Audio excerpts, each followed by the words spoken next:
Today's Thursday, June 24th, 2021. Roland Unfiltered, broadcasting live from Chicago, the Beer and Bar Restaurant.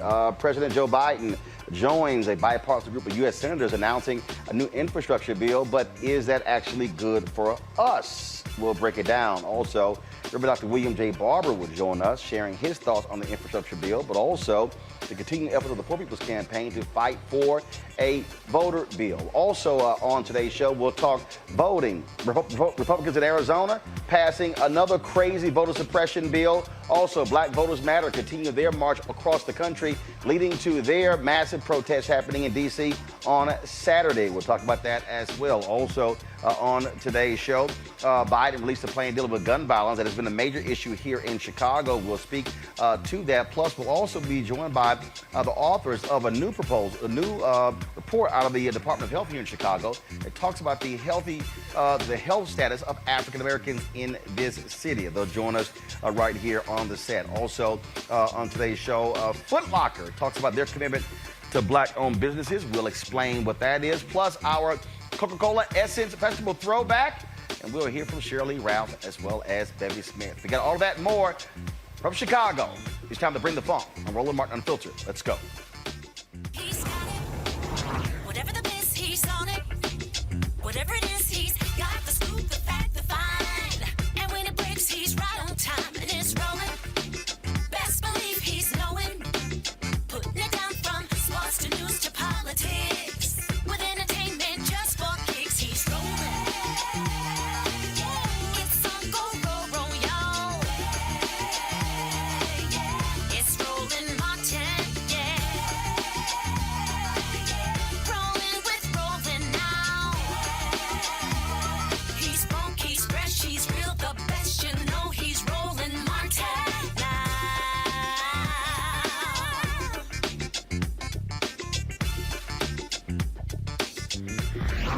Martin.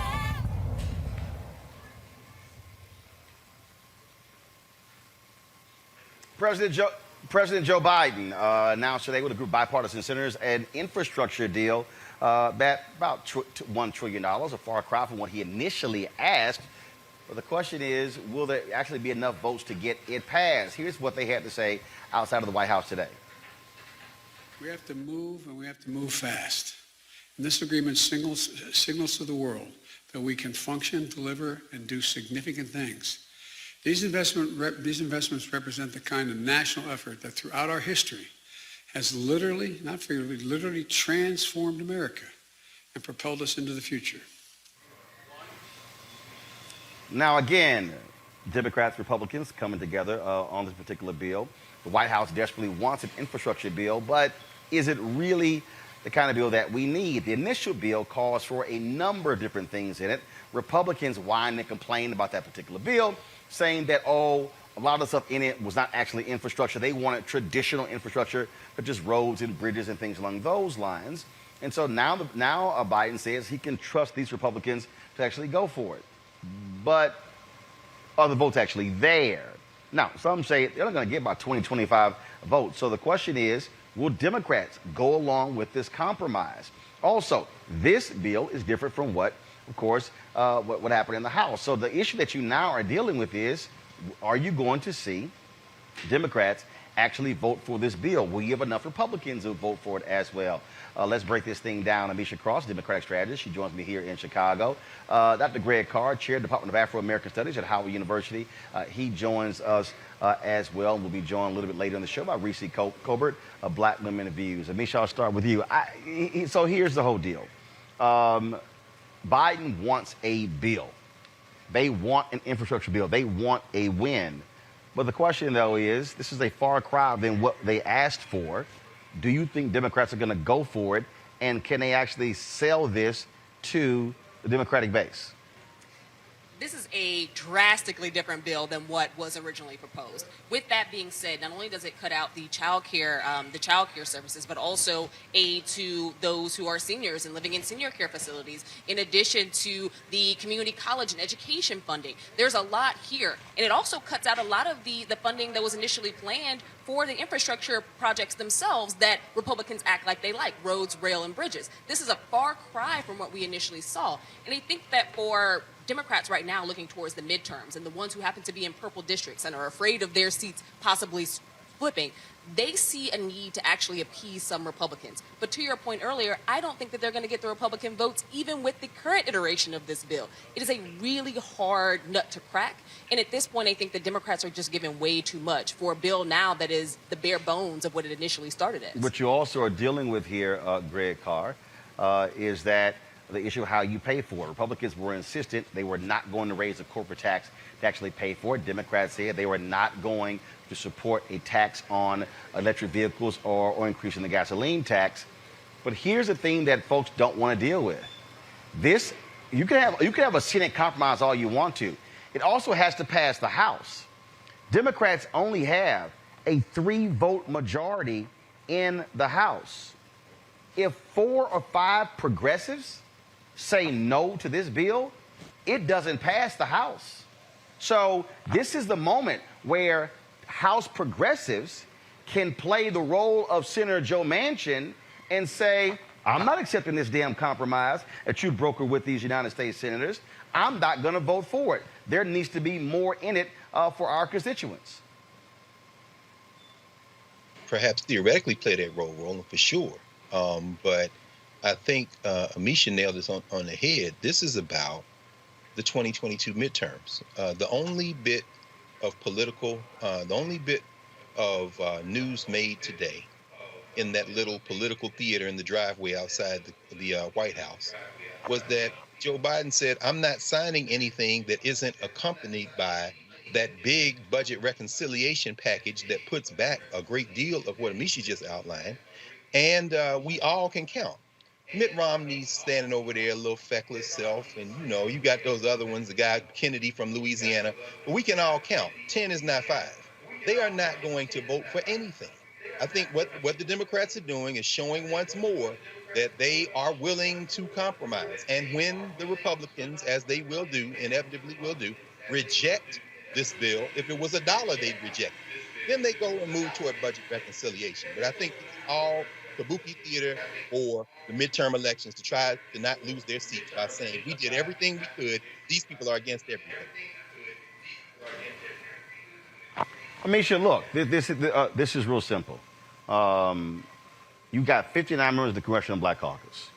You've got other House progressives. They can torpedo this bill, which will force Democrats to have to depend on Republican votes. I'm not sure if the Republican Party will go for the infrastructure bill because they want to see Biden. They don't want to see him get a win. So again, this to me is where if you are House progressives, this is where you say, no, what y'all pass unacceptable. We're going to pass a different bill to then force it back to the Senate to see what they're going to do. And I think that you laid it out exactly how it's going to happen. House progressives are in no way going to support this bill. We're going to watch them push for a beefing up of the original bill, but we're also going to see them say no because, one, they know that the Republican votes just aren't going to be there, even with the current iteration of the bill, but they also have an understanding that the American public supported 68%. That's Republicans and Democrats of the original infrastructure package. So this isn't an issue of left or right when you talk about actual voters themselves. This is Republicans, congressional Republicans, Senate Republicans deciding that they're going to dig their heels in the sand and say no matter what Biden actually presents before them. This is going to have to go through the reconciliation process. And knowing that that's going to be the next stage, to be honest, it's time for Biden to go big or go home. It also is the question, Greg, again, of how serious do you want to play ball? How serious do Democrats want to challenge Republicans and their orthodoxy? Their whole deal is, no, we're not going to increase taxes at all, the corporate tax rate. Okay, how in the hell are you going to pay for it? How are you going to pay for this $1 trillion plan here? And so there needs to be some type of corporate tax, wealth tax. Republicans don't want to go for it. And so, again, the White House, and then you hear Biden who keeps saying he trusts their word. I'm sitting there going, I don't know what the hell the optimism is in trusting them because you damn sure couldn't trust them to support a January 6th commission. You damn sure couldn't support that, couldn't trust them when it came to a voter suppression bill or a new voter bill. Well, it's, again, Roland, is theater. Biden said today he is not going to sign any compromise bill that could pass without it being connected to that larger package that's coming through budget reconciliation that will only have Democratic votes. I think that's where the progressives, that's where Pelosi's going to go to the progressives and say, look, we're not sending this quote unquote compromise legislation back over to the Senate the way it is without saying, and you are taking the budget reconciliation bill. They're playing high stakes poker, at least as high as you can, in a country where people are so damn stupid. They're either the white nationalist party who are voting against their interests. There are $312 billion in this compromise bill. Lauren Barber is not going to vote for it in the House of Representatives, even though her district, which includes Aurora in Colorado, has one of only 3 factories in the country that produce steel rail. She can put her whole damn district back to work, and she's going to vote against it, and them hillbillies are still going to vote for her. So what I'm saying is that this, the progressives don't need to stuff it into this compromise piece. They just need to make sure that that tethered budget reconciliation bill comes to the president's desk as well. And that's where it's going to die in the Senate anyway, because like Amisha said, the Republicans aren't going to sign anything. And in terms of cutting taxes, there's $40 billion in this compromise bill to beef up the IRS. And they say it will generate $100 billion in revenue. Well, guess who's going to pay those added taxes? It ain't going to be Zuckerberg. It ain't going to be Jeff Bezos. It's going to be the working class and middle class people in this country who the IRS are going to go after. They're all playing a ridiculous game. But ultimately, I think this is all about trying to expose the white nationalist party for what they are. And again, the Democrats just seem to be playing this game, the strategic game, trying with an eye toward the 2022 elections. Well, and I think, Misha, this is also where they have to decide whether they are going to stand up, whether they are going to flex their muscle. It seems to me that consistently, when we talk about these bills, it is acquiescing to the needs and desires of the Republican Party. And part of the thing that Democratic voters want to see, they want to see a fight. They actually want to see that you give a damn enough to fight for the issues and the principles that are desired. That's what they also want to see. Granted, I totally understand the desire, hey, getting a win.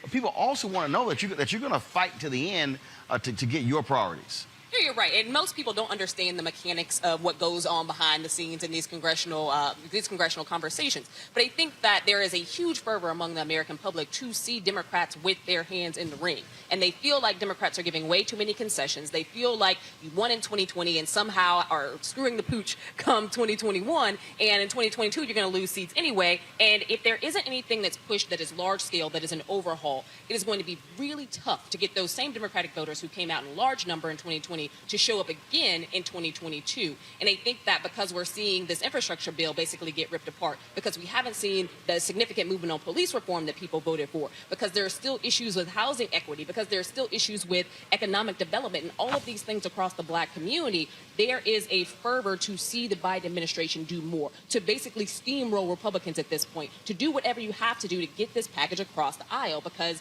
there's a frustration amongst voters that once Democrats get in, it is that they are giving too much to Republicans, listening too much to this group that is never going to support any of their policies, but also trying to make as many concessions as possible in order to win elections, when right now we're watching Republicans basically fight to redraw lines, fight to actually upend a lot of our electoral system in general, in addition to removing polling places, cutting voter rolls. There is nothing Democrats can do right now in terms of trying to give a carrot that will actually bring Republicans on board. You know, one of the things that I think we also have to demand here, Greg, and I was having a conversation earlier with a longtime official here in Chicago, and that is who's going to benefit from this $1.2 trillion if it does indeed pass? Will these trade unions be forced to open their doors? I remember in the first term of President Barack Obama, Gene Sperling came on my show, Washington Watch, and I hit him with that question. I hit him with the question of you guys wanting black support for the infrastructure bill, but these trade unions have been blocking black people from these jobs for a very long time. So who the hell is going to benefit? Are these dollars going to come to our community? Are we going to see dollars going to black-owned construction companies? Are we going to see architecture jobs, engineering jobs going to black-owned companies as well? See, this is one of the things that also has to be discussed. Sure, you want us to get excited about $1.2 trillion, but how will black-owned businesses benefit from the $1.2 trillion? The White House better have an answer.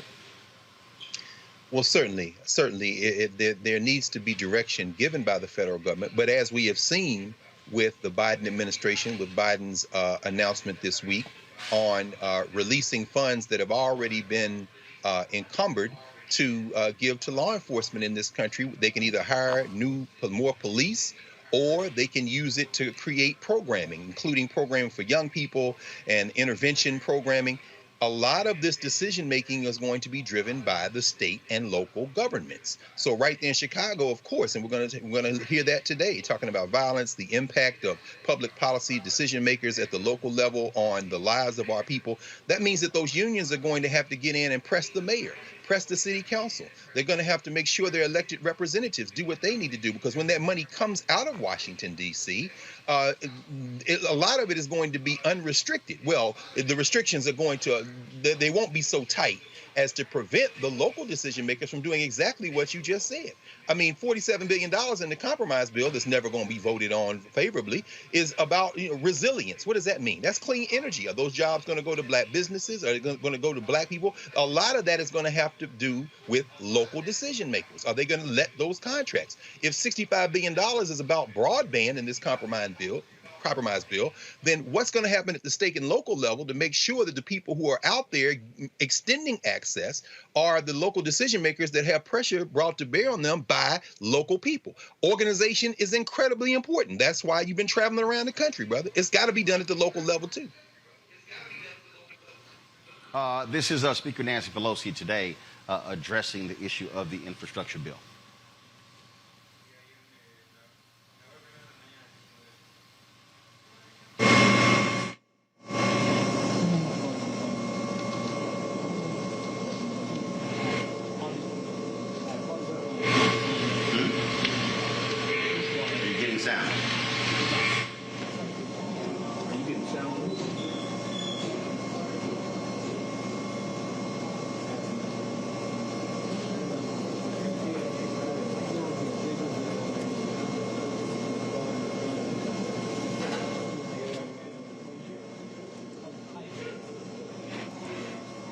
Just say that I associate myself with what. All right, folks. So we're going to try to get that sound issue out there in a second to hear from Speaker Nancy Pelosi.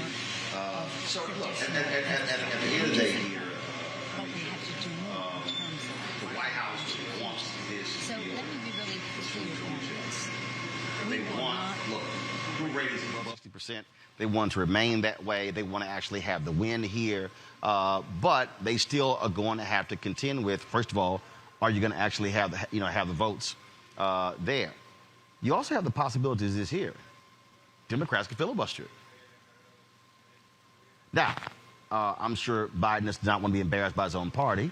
He would tell Chuck Schumer, don't actually do it. But again, this is one of those moments to where if you are a progressive United States senator, you can say, I'm not supporting this. Okay? It was $3 trillion initial plan. You guys whacked it down to 1.2. Okay, the hell with that. Add some more stuff to it. I think that's the jockey you're going to actually see take place. 100%. And we have to remember who actually pretty much created the standard points for the original infrastructure bill. It was those progressives. It was those progressives who had gone around during the last election cycle in 2020, talked to the people in their communities, talked to the people on the ground, what they needed, what they saw, and the things that would help to get their states and their communities back on track. Biden's deal with progressives was largely to deliver an infrastructure package that spoke to the needs of an ever-changing society, specifically as it relates to a lot of the environmental awareness issues and the rise of storms and things like that. But in addition to that, to speak to the everyday ails of communities, particularly communities of color across the country, where you have people who live in multi-generational households. They're working 2 and 3 jobs, but they're also taking care of grandma. They're also taking care of disabled relatives. This was an infrastructure bill originally designed to meet the needs of a society society today that includes more women working than we've ever seen historically in this country, but childcare at exponentially high prices that doesn't meet the needs of those who actually need that level of assistance. So I think that what we're watching right now is progressives who also stand for re-election, who have to ensure that the things that they wanted, the things that they fought for, the things that they bargained with Biden to actually get in the infrastructure package actually make it to the finish line. And that point there, Reese Colbert, that people have to understand. Democrats, slim majority in the U.S. House. And so you can't bend over too much to satisfy Republicans. Otherwise, you're going to piss off your base. And look, they have no margin for error. Republicans are going to try to gerrymander their way into the majority in Texas and Florida and other states as well. And so the issue is now going to see what happens if it gets through the Senate, what then happens in the House.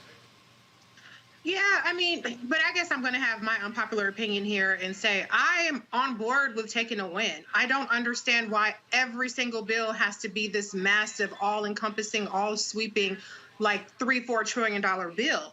I don't see the problem with taking a win on where there's areas of bipartisan agreement and then handling everything else in reconciliation. If they don't get the votes, they gave it the good old college try. You go back to the original game plan. But I don't see, I think what Democrats suffer from is purity tests that result in no results. And you don't get rewarded at the booth for purity. You just don't. Republicans do, because Republican voters are all spun up about white supremacy and abortion rights and gay rights. But Democratic voters actually want results. And so that is what they have to deliver here. And so I'm all for, I don't know all of the specific details of the bill. I'm sure there's something that each side can quibble with. But if you can actually get something through, and that's a big if you can get something through with bipartisan support, that gives everybody a win in this situation, and particularly the Democrats need a win. The Republicans can go in 2020 with critical race theory and gerrymandering and voter suppression and turn off their base. Democrats have to produce something. And I think if Democrats can ever manage to message things appropriately and actually get something accomplished, then this situation can be a win for them. And then in the reconciliation part, then you deal with the stickier issues that you know for a fact are not going to get any results. But the Democrats cannot keep coming to the table and say, oh, well, Mitch McConnell blocked it. Oh, well, the Republicans blocked it. They have to deliver. And I don't think that they should wait all the way until the time you have a reconciliation bill to actually do that. Get as much done in these bills. Start piecemealing some of these things where there is some degree of bipartisan consensus. There might only be 10 people that are willing to support it, but start getting some of these things through Congress so that you can get some wins on the table. It's not going to be pure. It's not going to make everybody happy. Only issue there. Oh, go ahead.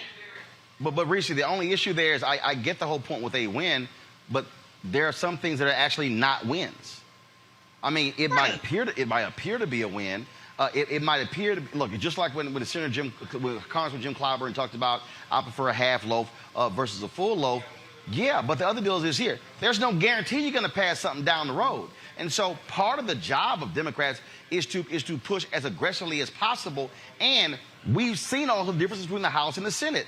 This is a perfect example. This is a Senate negotiated deal. Well, guess what? They don't run both chambers. And so Democrats in the House can pass a completely different bill. Now that forces them to go to committee, and that's what I am saying. This is not a win. This is only if it passes the Senate. The House can sit here and say, damn, you're 1.2. We're going to pass a $2 trillion infrastructure plan. And now you've got the House version, you've got the Senate version. Now those committees, now they come together to hash that out. What I'm arguing is that House Democrats should not accept this, whatever this is, and do their job the same way the Senate doesn't always accept what the House sends over. I understand that, but that's been tried and tried and tried over and over again. That's why we don't have anti-lynching legislation.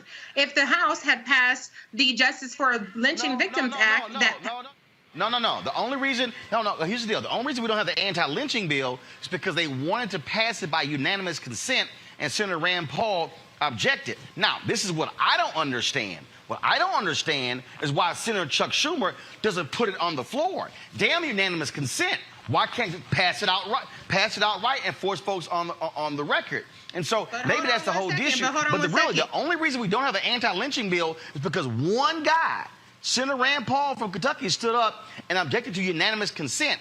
They could actually pass an anti-lynching bill, but they want to do it only by unanimous consent. To me, that's just dumb. But there are two reasons why. Number one, because Rand Paul filibustered the House bill, but also because the House passed their own bill versus the one that passed by unanimous consent in the Senate. So that's their prerogative to do.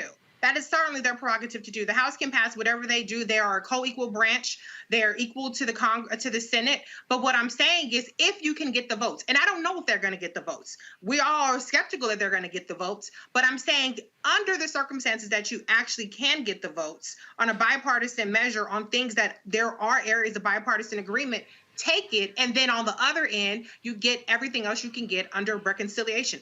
I don't personally see a problem with that, because at the end of the day, trying to push everything in reconciliation, you have to deal with the Joe Manchins and the Kristen Sinemas who are going to negotiate against the Democratic caucus. So the things that you don't have to negotiate down within your own caucus, get that stuff done on a bipartisan basis. And then that way, when it comes to reconciliation, as Joe Manchin has even said, now I don't trust him, but he's even said he's willing to deal with some of those things, like, you know, for instance, child care and different kinds of cares on that end. That's what I think. I just don't think that it's wise for the Democrats to consistently show up with no results, because they go by these purity tests and they don't get anything passed on both chambers. Amisha, then Greg.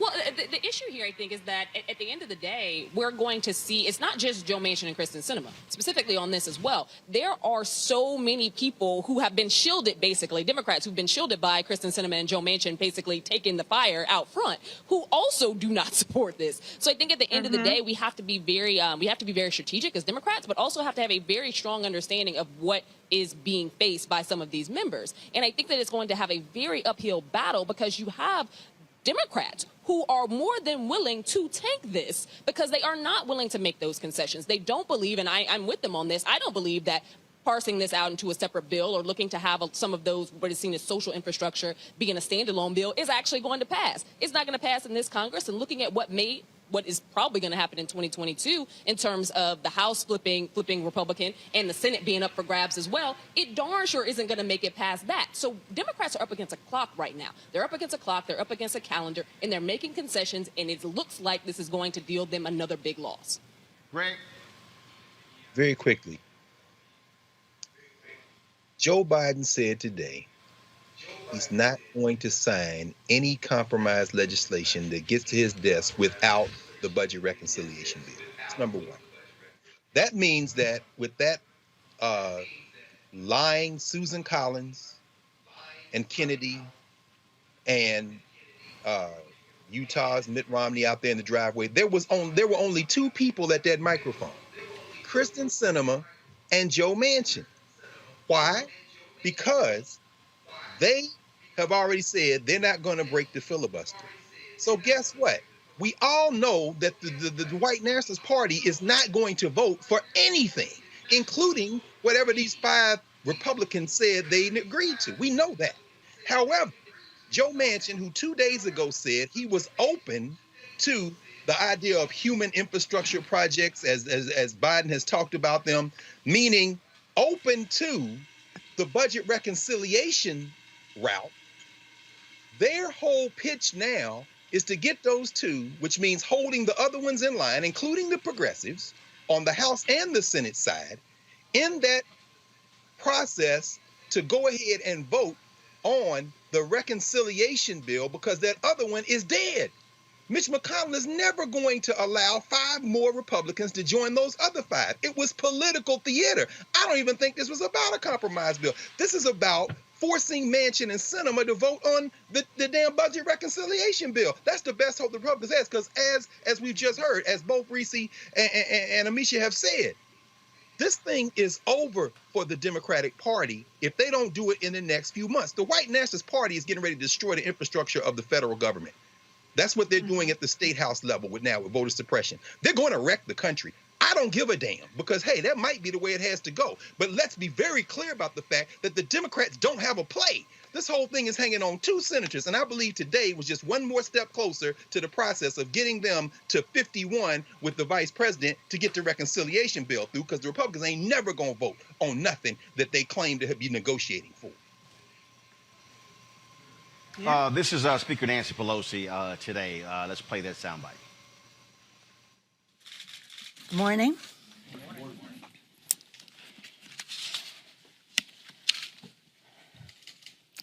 The dome of this Capitol has always been a beacon of democracy and hope to America and to the world.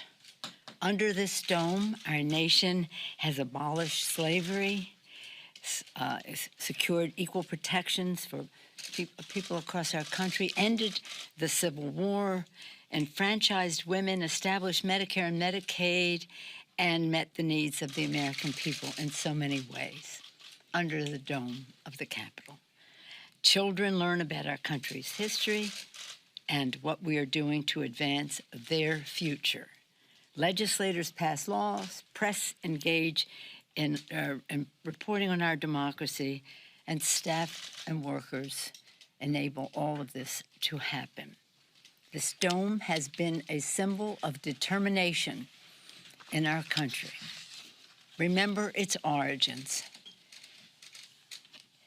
Let us recall that the dome of the Capitol was built during the Civil War, and people told President Lincoln that the equipment to build it and the rest was needed for the Civil War, and President Lincoln said no. President Lincoln knew that our country needed a symbol of strength and unity, a reminder of the shared ideals and common purpose that bind our nation, a beacon of hope, again, to see through the darkness. January 6th was a day of darkness for our country. It was a day, as you know, that was called for in the Constitution of the United States for us to validate the presidential election, to certify the results of the Electoral College. That day, one of the darkest, I say again, I'll keep saying days in our history, our temple of democracy was attacked by insurrectionists. You know all of this. The gleeful desecration of the Capitol resulted in multiple deaths, physical harm to over 140 members of law enforcement, and terror and trauma among staff, workers, and members. That trauma is something I can never forget or forgive. The insurrection was called for to impede our constitutional mandate, but the Congress returned to the Capitol under the dome to accomplish our constitutional mandate. Thanks to the courage of the Capitol Police, members and support workers, we showed our country, indeed the world, that we would not be diverted from our duty and that we would respect our responsibilities under the Constitution. Not just the Capitol Police, but other law enforcement as well. On January 6th, and the days, weeks, and months after, the Capitol Dome has been and is once again a beacon of hope, as President Lincoln intended.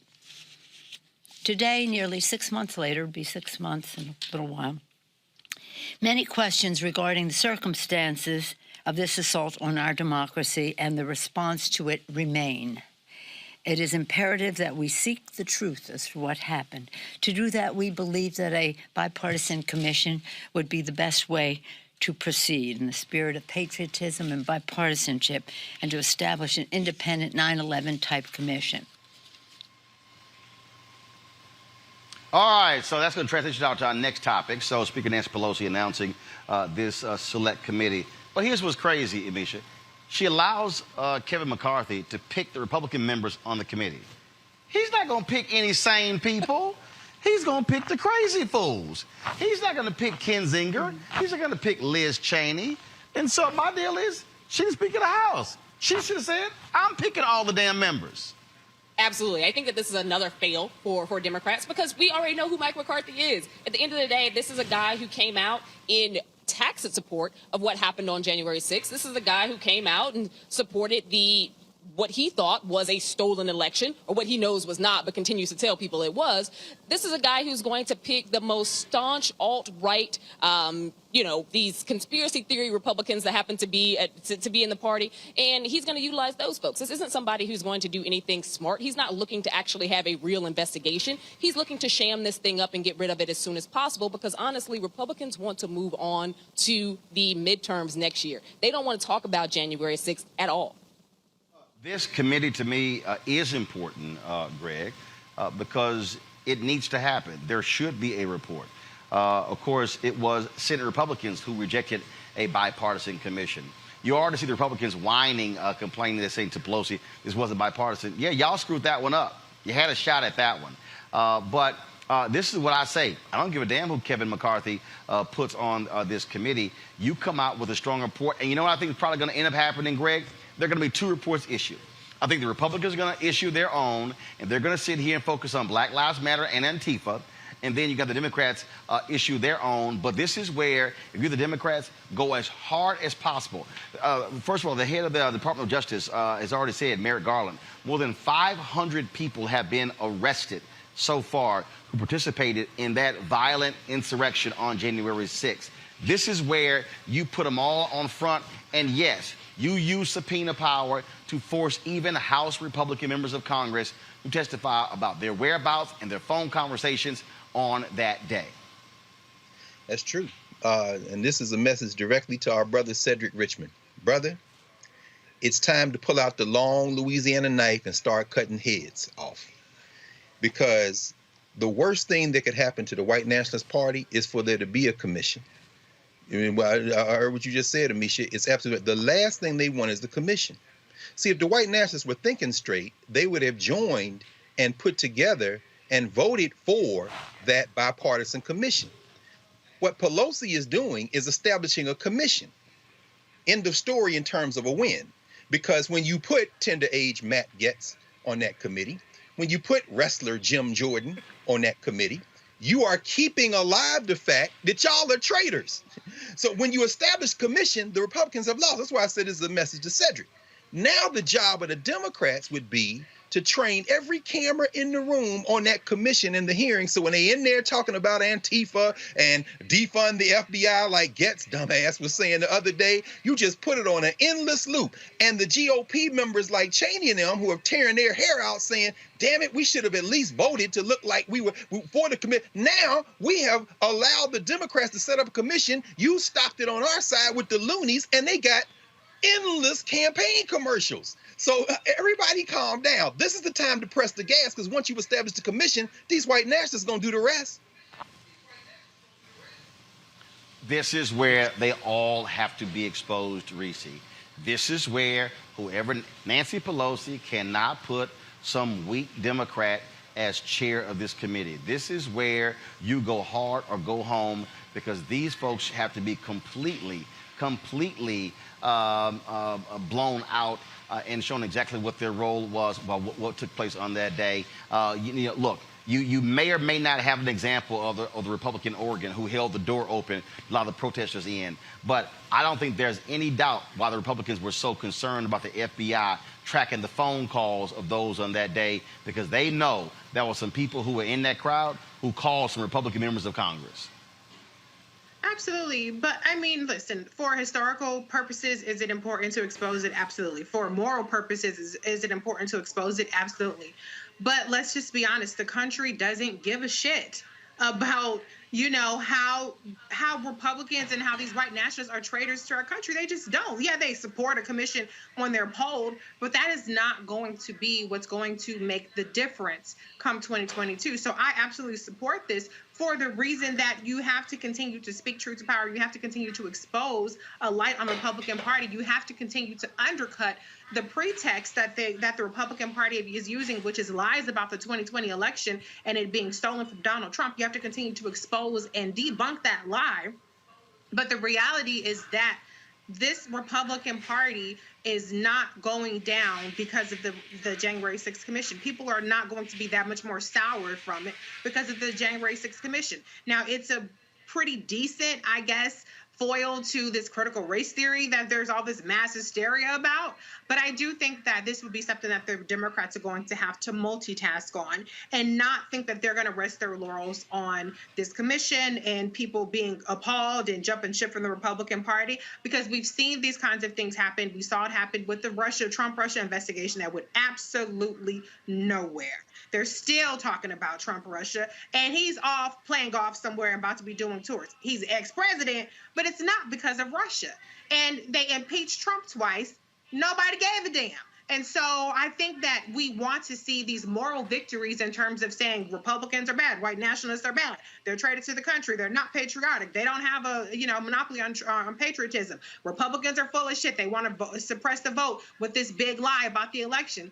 But the Democrats need to do more than this. And they are. I'm not saying that they aren't. But all I'm saying is there is going to be some big woo-saw moment and some big come to Jesus moment that's going to happen in this country anytime soon. Mm-hmm. But here's the deal, though. I think what this report can do, and this is the impact it will have. It's not going to have an impact in a hard right districts. Of course, it's not going to have an impact in that. But it is going to have an impact in those competitive districts. You have to force people, Amisha, to be on record. You have to force them to answer the question. Just like when the Republican Party, ran $100 million worth of ads talking about defund the police, and they weaponized that against Democrats. This is an example of Democrats where they can weaponize January 6th, and then when you're running, have to say, do you support what happened on January 6th? Do you see?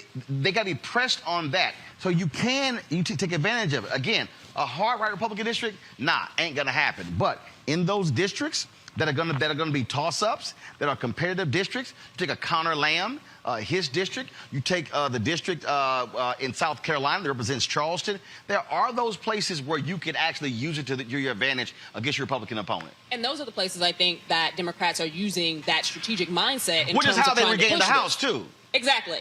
And if they do get those phone records, if they do get, they go through all the tweets, they look at the videos, they go through the conversations that were literally had and the funds that were raised. Because mind you, the majority of people who stormed the Capitol on January 6th didn't get here because of their hard work. A lot of them, this was their first time getting on a plane to go from anywhere. They were funded by many of the organizations that also fund these Republicans, these Republican candidates and these Republican electeds. So I do think that there's something to be said about investigating this and making that deep dive to prove just how close and how demonstratively, I think, structured the January 6th insurrection was, and why these Republicans are trying to duck and hide their tails so much at this point, because they don't want it to come out. If it was a whole lot of talk about nothing, they would be absolutely fine pushing go here. They don't want it to come out because of what you just said, Roland. At the end of the day, they recognize that there are some very tight districts, very purple districts that are literally small margins away from a victory for Democrats and a solid victory for Democrats. They don't want to lose those spaces. And I think that at this point, should that information come out, it is going to change the minds of those individuals. We're not talking about the forever Trumpers. Nothing is going to change their mind.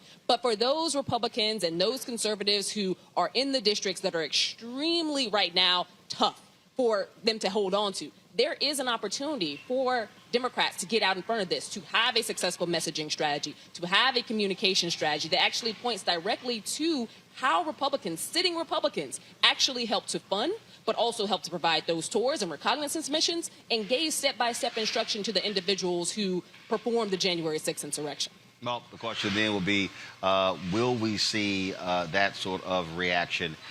That's the question, Greg Carr. And again, this is one of those things. Look, Republicans, we already see with critical race theory. I want to talk about that a little bit later in the show as well. But if you're a Democrat, you don't give up a very good baseball bat or hammer. What you do is you swing it. That's what you do. But they have to take advantage of it. And that's why I hope that whoever chairs this is going to be a very tough, aggressive member, as opposed to somebody who wants to be mealy-mouthed and sort of too soft. No, you got to go real hard on this one and make it clear to people how close how close these people were to causing harm to members of Congress, but more importantly, also expose the fraudulent views of Republicans when it comes to who always talk about protect the blue and Blue Lives Matter. They didn't give a damn about those cops on January 6th. No, it's true, Roland. And if elections in the United States of America were about information, informed voters, and logic, then that would be the way to go. But as Reese said, nobody gives a shit. The Democratic Party is trying to work with a bad hand, in part because of the election of 2020. The voter turnout wasn't where it was, so now this is the hand we have. In this country, now weaned on social media and watching reality television, somehow people think that one election leads to a complete victory. This is a long damn haul. So you shouldn't have to explain to people that you're going to have to go out and turn out in greater numbers in 2022 and bring every kind of ID you ever had. No, because they didn't deliver. Hey, your lips, shut them. You about to take the biggest L since the Civil War. And that's fine if y'all all strapped and ready to rock. But since you're not, let's think about the fact that this commission keeps it in the news cycle. Like Amisha said, it may put those purple districts or those red districts that shifted blue a little bit close enough to continue to press. And then we saw yesterday, everybody from Raphael Warnock in Georgia to Gwen Moore up on the House side out of Milwaukee are saying, we don't think voter ID should be an issue. However, we're willing to maybe support voter ID, national voter ID, if it means visiting something that's not in the For the People Act at all, which is all of these bills, 100 plus in 35 states that have been introduced, which are taking oversight away from local officials and even secretaries of state and putting it in the hands of Republican-controlled federal legislatures. So what I'm saying is that everything is moving, and the whole ball of wax could come down to turnout in 2022, which means getting some type of voter legislation through Congress, which means that this commission is just an attempt to keep alive this story, to shave a few points off here or there, and press and put that with voter turnout, and hopefully at least prevent the legislature from flipping in 2022. But this is what happens when you don't go out and participate. This is the hand that they're playing, the hand they've been dealt. Yep, absolutely. All right, folks, I got to go to a break. We come back. Where's Our Money segment? We'll talk about Footlocker, an initiative they have to work with black businesses and black creatives. Also, we'll talk about the mistake that I believe that mainstream media is making in this whole fake-ass debate about critical race theory, which is really ridiculous. We'll talk about the health issues of African Americans here in Chicago and the impact of gun violence in this city as well. Folks, we're broadcasting live from the Windy City here here in Chicago, and we're certainly glad to be at my man Kenny Johnson's spot here. And so we're going to come back in just a moment, and we got some folks hanging out here as well. And so you're watching Roland Martin Unfiltered. We'll be back in a moment. I believe that people our age have lost the ability to focus the discipline on the art of organizing. The challenges, there's so many of them, and they're complex. And we need to be moving to address them. But I'm able to say, watch out, Tiffany. I know this road. That is so freaking dope.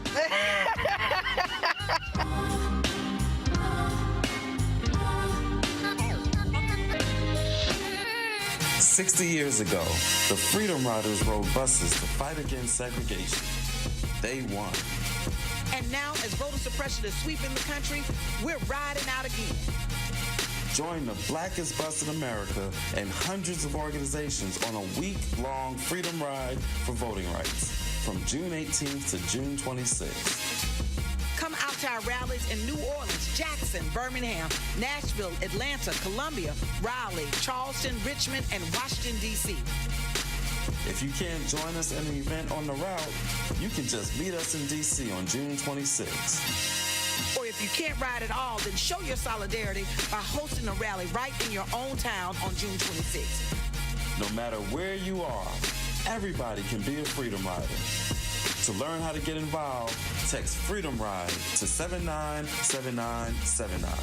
We got power, y'all, and we're bringing it to D.C.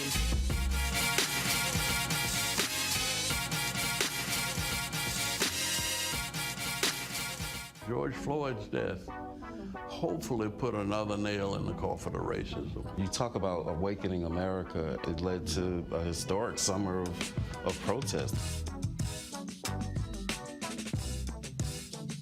I hope our younger generation don't ever forget that nonviolence is soul force. Priceless.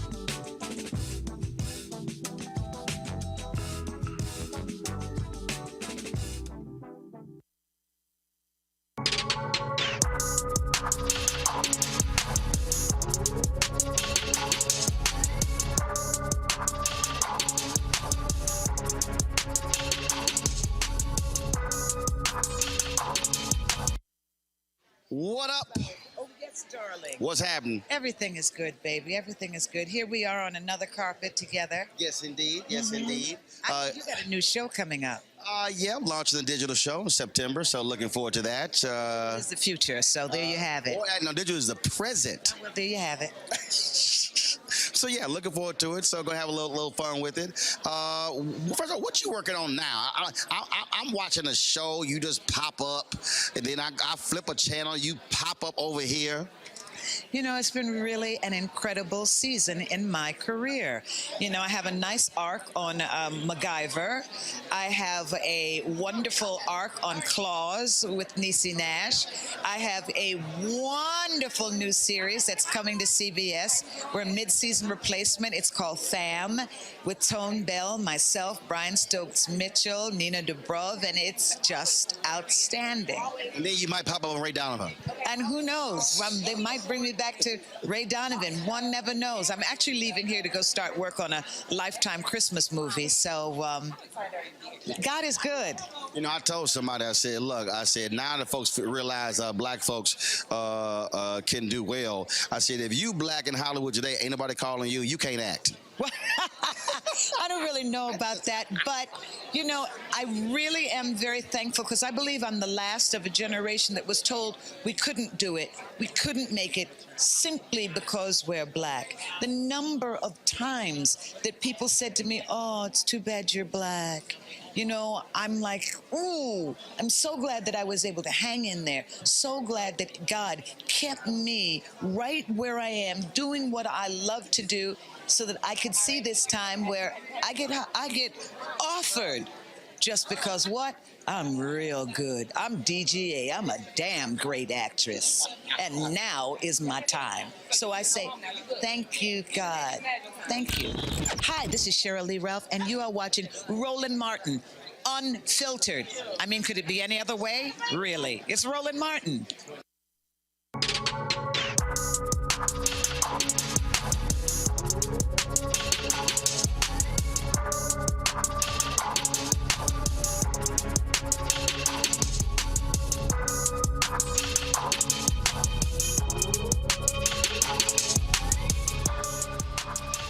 And folks, don't forget, beginning on Friday, beginning tomorrow, the 2021 Essence Festival of Culture Live Loud Virtual Experience. You can watch it at essencestudios.com and essence.com.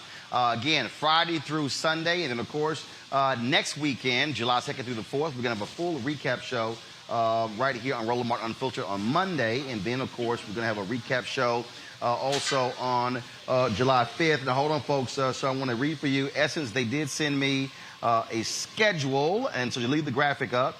They sent me a schedule, and so Neo's going to be performing. He's going to be performing at the event. Also, D-Nice will be spinning. Tank, Vic, Frida.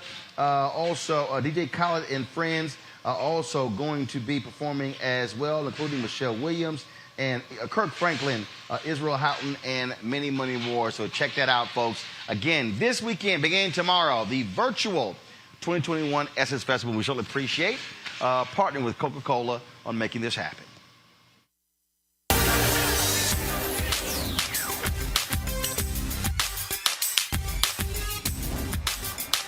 Being frozen out. Facing an extinction level event. We don't fight this fight right now, you're not going to have black armies.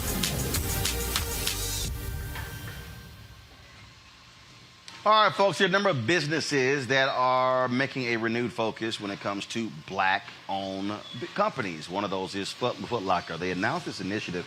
It's called the LEAD Initiative. Of course, they're going to be investing $10 million in black-owned brands and creators. They're going to be launching 45 new brand partnerships with black brands and also a $3 million multi-city grant program to empower youth and invest in cities. Joining us now is Patrick Walsh, is VP for Commercial Growth and Transformation, head of the LEAD Initiative. Patrick, glad to have you on Roland Martin Unfiltered. What was the genesis of this, the basis of it? Roland, first off, it's a pleasure to be on your show today. So appreciate it. It's interesting when you ask about the genesis of it. So let me go a couple steps back. So overall, about a year ago, we announced that we were making a commitment, right, and making a 5-year, $200 million commitment to advancing economic and education opportunities in the black community. And that's what you talked about in terms of the LEAD initiative. And, we realized, and this is coming out of the, right after George Floyd's murder, that was an inflection point, and we wanted to make sure that we were being thoughtful about how we executed our business. And what I mean by that is we didn't start this journey at that point, but it was an inflection point in terms of how do we continue to invest in what we were doing to make it even bigger and have even more of an impact. So I love the numbers that you shared, but the good thing and interesting thing, the numbers you shared were really just our year one update. But overall, our commitment is to get to $200 million over 5 years.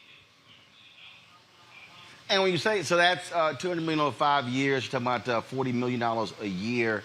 But in what areas are we talking about? Because, what are y'all looking at? One of the things that we focus on with this segment, Where's Our Money? We look at this thing in a much bigger and broader way.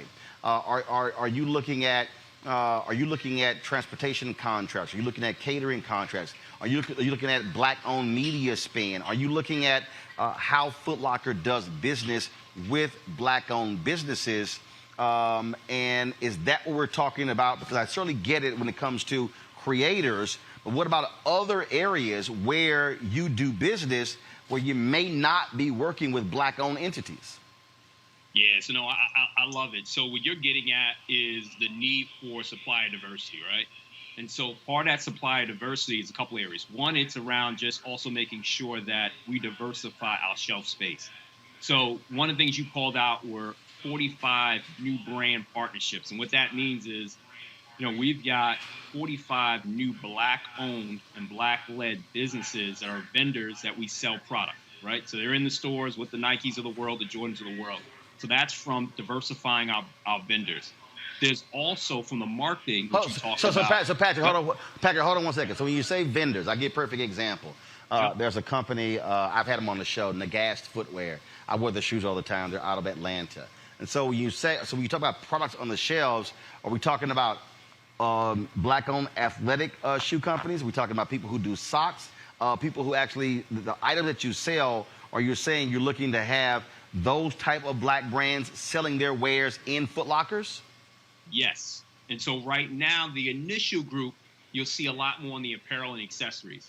We're also looking to grow in the footwear side as well. So yes, we're talking about making sure that we have more brands that are owned and led by black entrepreneurs that are sold in our stores, giving more access from the perspective of selling product in our stores. But then also partnering, and one thing you had mentioned around marketing agencies. So there's also an opportunity for us to continue to further diversify in terms of who we're spending our money with when it comes to, marketing. And so we have now started to partner with even more black-owned ad agencies, but not only black ad agencies, but also black creators. So individuals who may not have their own agency, but they're creators, and they're looking to get paid, and they understand the customer. And this is, and they want to have greater access to this industry, and this is a passion point for them. When it comes to, for instance, let's say when it comes to black-owned media, that's one of the things that I've been involved in with Byron Allen, Todd Brown, Junior Bridgman, Butch Graves, and others. We've really been focused on black-owned media spend. How much does Footlocker annually spend on marketing, and specifically with black-owned media? Have y'all identified what that is? And there are other companies that have announced that 20 companies on the group announced they would do 2%. Target announced they would do 5% of black-owned media. McDonald's, Coca-Cola, others have been. General Motors have been making announcements as well.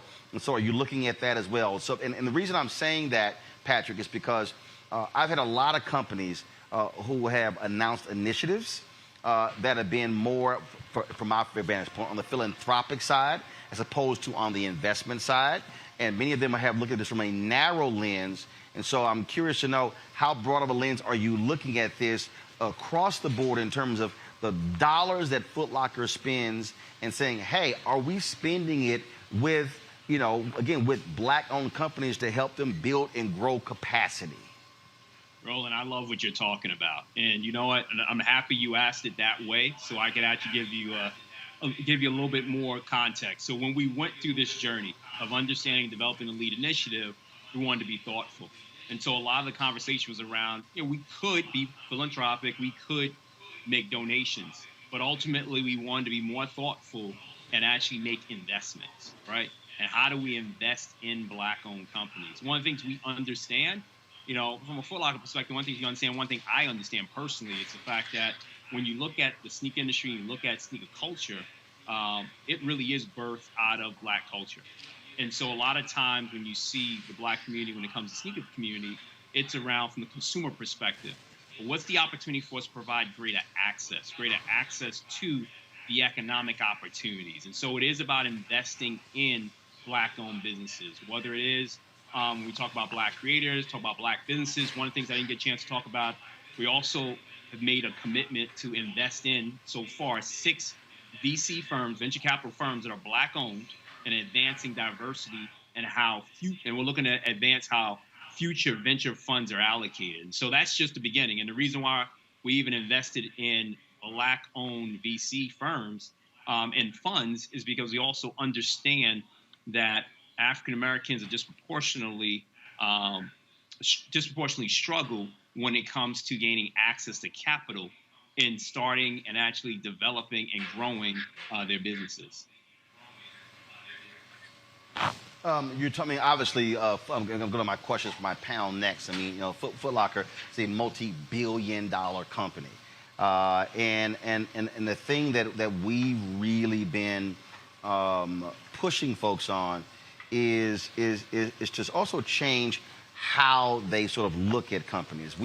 I can give you horror stories of advertising agencies, even when the client has said, we want to do business with Roland. When we go to the agency, they're taking us through all these BS metrics that frankly can never be qualified. So they are in essence creating a no.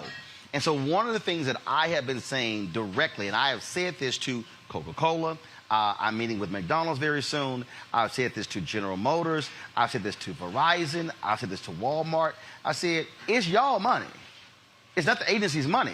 I said, and part of the deal has to be companies has to be willing to tell these agencies, you work for us, we don't work for you. And if we say we want to do business with this black-owned media company, y'all make it happen. And Patrick, that's been one of the hardest things, because the agencies really act as if it's their money and they can decide who they want to spend it with. And sometimes we'll tell the company no. I've literally experienced that. No, I understand. And that's also partly why there's a need for us to also diversify the agencies and diversify the different partners who we're partnering with. And I go back even when I talked about the 6 VC firms and VC funds that are being led by black GPs.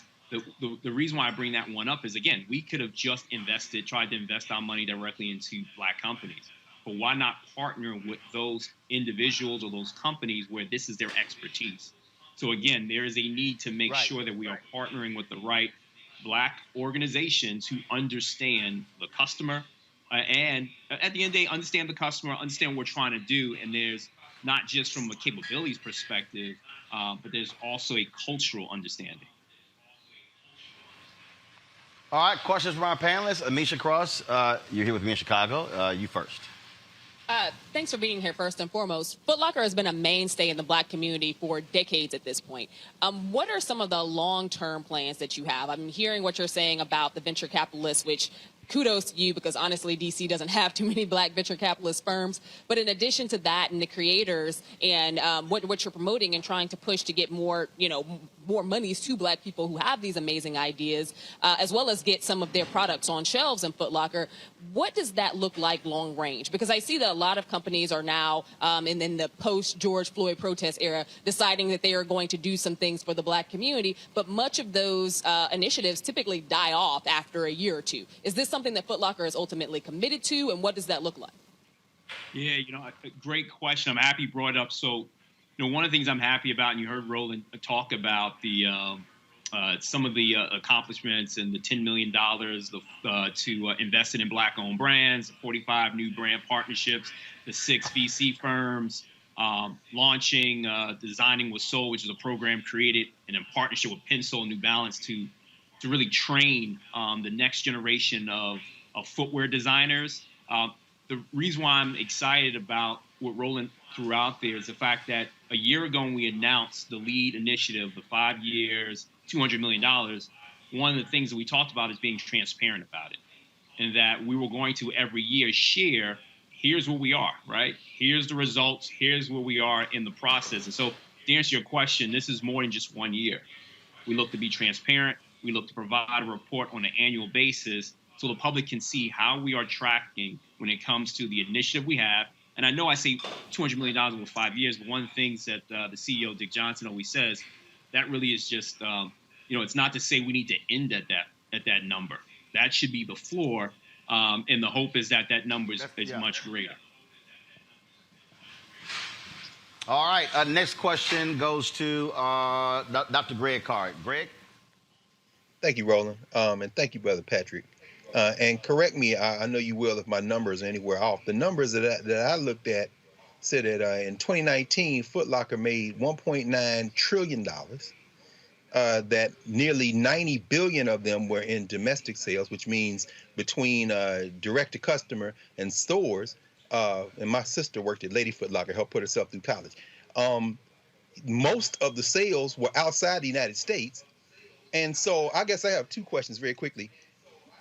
I don't know that you all keep this data. I don't even know how you could keep it. But what's your estimate on how much money Black people spend with Footlocker? And given that there was an increase from $150,000 to $250,000 in terms of scholarships for associates, I think it is, Footlocker associates, how much more would you like to see that scholarship subsidy expanded, particularly since going to Howard, for example, $150,000 would basically cover 4 years for one student? Yeah, no. So a couple of things is, one, in terms of on the sales, and I don't remember, I think you may have said $2 trillion. Yeah, close to $2 trillion, 1.9. For Footlocker, well, I can't tell you that's not our revenue number. That's not the revenue number in terms of $2 trillion. Okay, well then help me. What do y'all do in an annual? Would you say last number? And then what I actually wanted to get at, and I understand the route that you have here, right? So there's a couple of things around education and what more and what does success look like from an education perspective. And so you hit it when you talked about the fact that, Footlocker as a whole last year increased its scholarship funding by nearly 50%. And then over the next 5 years, the company is looking to add an additional 50 new scholarships for our Footlocker associates, but having it dedicated to Black team members. And so that's a little bit of that start. Interestingly, I was just had a couple of conversations early today as we continue to look at, well, what else can we do from a scholarship perspective? And so some of it is about, how much more in terms of number of scholarships. But the other thing we're looking at, too, is what additional support can we provide in addition to those scholarships? And, is there connectivity to the internships we're providing? But what else can we do as we look at going beyond scholarships in our engagement with Black students? So there's an opportunity. And the thing that I want to get across, too, is that, this is a journey. And so everything that we're talking about is year one. We understand it's going to be an iterative process. And one of the things we talk about is not being afraid to get started and have perfection keep us from getting started. And at the end of the day, we're looking to make progress. Okay, and thank you, brother. I mean, excuse me, Roland. I just want to make sure I correct myself. It's $8 billion net worldwide and 5.58 domestic. Is that sound right? Because the trillion was a little off. I didn't check down on the second. So $8 billion sounds that is precise. That is precisely it, because I was about to pull up. If y'all go to my iPad, please. I was going to show you from the Yahoo stats, because Footlocker is publicly traded. This is their income statement, please. Go to my iPad. You'll see revenue, $8.53 billion, revenues per share. It lays out quarterly revenue growth, all those things. So, yeah, I'm sure Patrick, when you heard him say $1 trillion, he was thinking, oh, hell, my stock options have gone up. So, yeah. So let's. But that's a lot of money, though. That's a lot of money right there, though. Still $8.5 billion. Yeah, because there are only two companies that hit the $1 trillion valuation: Apple and Google. And so I'm sure Patrick was like, "Man, let me check on my stock right now." Reese, your question for Patrick. Hi, Patrick. Often with these sorts of initiatives, they're kind of siloed in an area that's specifically about diversity. Can you give us an insight into how much company-wide this sort of new emphasis or renewed emphasis or increased emphasis, you can determine which one is the appropriate adjective there, is there on, equity and diversity and inclusion, not just in the diversity department, not just as a corporate social responsibility thing, but actually in terms of, mobility within the corporation, the people who are managing the stores as opposed to the people who are working in the stores, because as Amisha and Dr. Carr pointed out, a lot of these stores are young Black kids or young Latino kids. Does the management structure in those stores tend to, or are you guys looking at making sure that mirrors the communities that they're serving? 100%. And you probably saw me smiling. The reason I was smiling is I feel like that you were in the room as we were just thinking about how do we develop the program. So part of it was to make sure that it's not in a silo, and to make sure that, again, we're being much more thoughtful, and we continue to be thoughtful every role, every function in the company, right? And so it's a couple of areas. So when you talk about at the store level, great opportunity, and some of the initiatives and some of the things that we partner with the store teams on is a couple of things. One, I talked about the scholarships, so making sure we provided additional scholarships to our store teams, and specifically for Black team members. We also created what we call a bridge internship program, and so we've selected more than 30 team members this year. And essentially with that bridge internship, it's an opportunity for our employees who are in the stores to get an opportunity to work in store support or in with the corporate teams, and get additional access, as well as build capabilities and hopefully provide a bridge if they choose to move from the stores to working in the corporate office. So that's another thing that we've done. And then also one of the things that we got from feedback from our Black ERG, but also from our employees, that they wanted to make sure that they were making a bigger difference in the communities in which they serve. And so, and that was part of that announcement of a $3 million multi-city grant partnership with LISC, so that we could empower our store teams to be able to support Black youth as well as invest in Black communities. And it's not just cutting the check. It also means that those teams also have to play a role in volunteering and working in the community as well. Oh, one other thing. Sorry, there was one other one that I. Yes, go ahead. Go ahead. One other thing I wanted to also talk about is, I kind of mentioned it earlier around our partnership with Pensole. So Pensole was started by, an ex-Nike Jordan footwear designer. And Dwayne, African-American, one of only very few at the time when he was designing for Nike Jordan, he created a company called Pensole, understood that African-Americans were underrepresented when it came to sneaker design. And so he created his company, Footlocker, invested in it a few years back to help support. But we partnered with Dwayne and Pensole, as well as New Balance, to create a program called Designing with Soul, where we are providing resources and skill development for aspiring Black designers. And that's a global program, and it's not only for our customers, but it's also for our employees as well. And as part of that program, some individuals will get a chance to earn internships as well as the opportunity to develop product that will be sold in our stores. All right, then. Well, Patrick, we really appreciate it. And I do love the transparency part. That's so important because there's a whole bunch of companies out here making announcements, dropping press releases. But when you start asking questions, you get, we don't know. And so that sort of annual report, it really, really, really is important because it also, it lets the folks internally know that we have to honor the commitment that we make. And it's not just about putting a black square and saying Black Lives Matter on social media. It's about having something that's real and substantial when it comes to commitment. So we appreciate it. Thanks a lot. Appreciate you. Thanks a lot. Appreciate you. Thanks a lot. All right.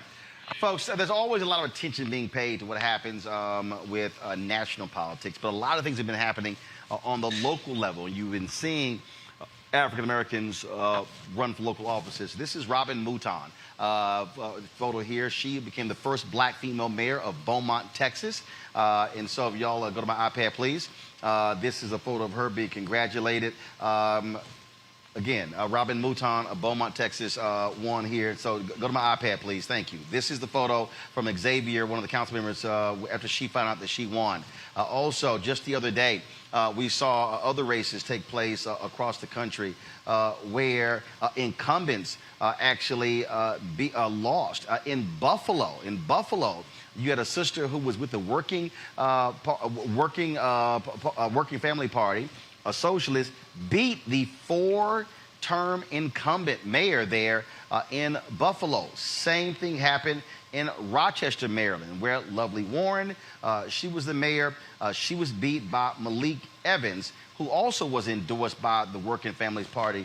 Malik joins us right now. Malik, one of the things, first of all, congratulations. And a lot of people, I love these people who keep saying that, progressives haven't been winning locally, but the reality have not been winning in these races. But they keep looking at national politics. We're seeing these, not just your race and others, but we're talking about DA races, judicial races. We're actually seeing it happen on the local level.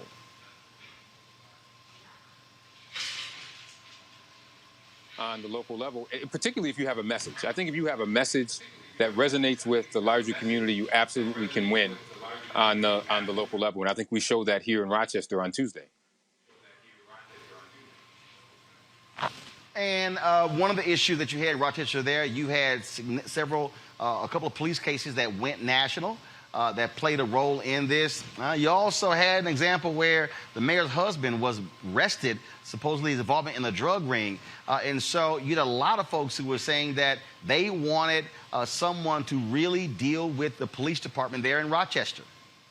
Yeah, absolutely. I mean, Rochester, we've been known in the national news. It's been an embarrassment. Obviously, the Daniel Prude case brought us to national attention when an African-American man died in police custody in March, and it was covered up and was not revealed to the larger community until September.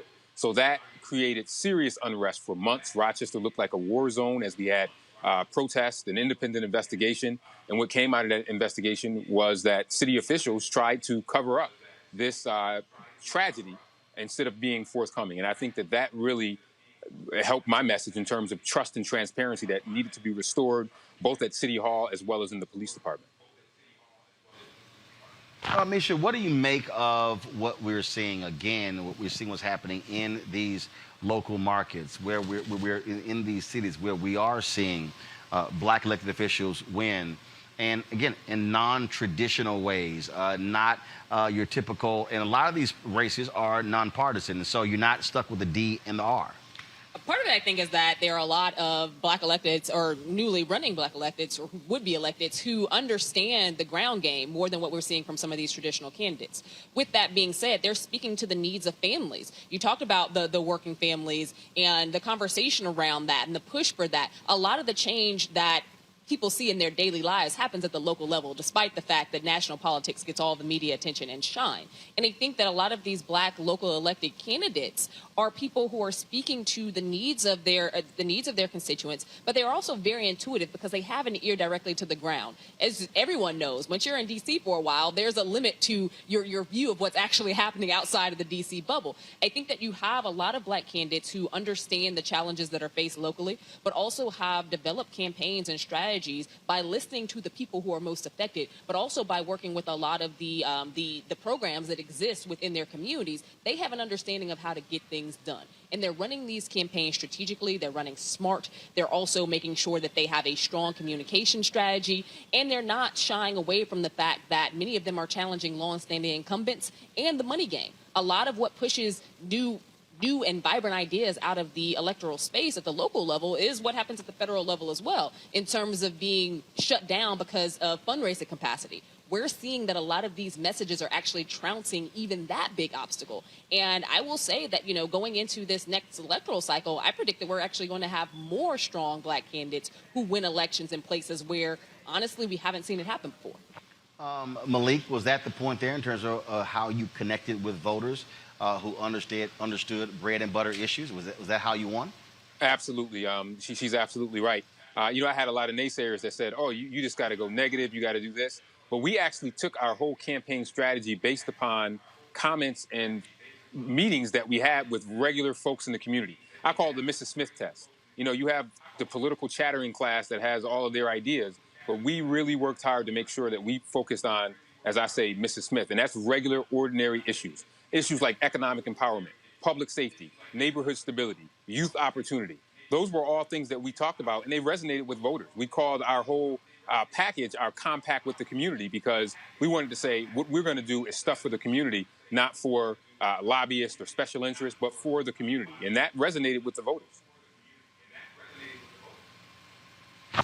Reese, question for Malik, but also comment again on so much attention is always focused on what happens nationally.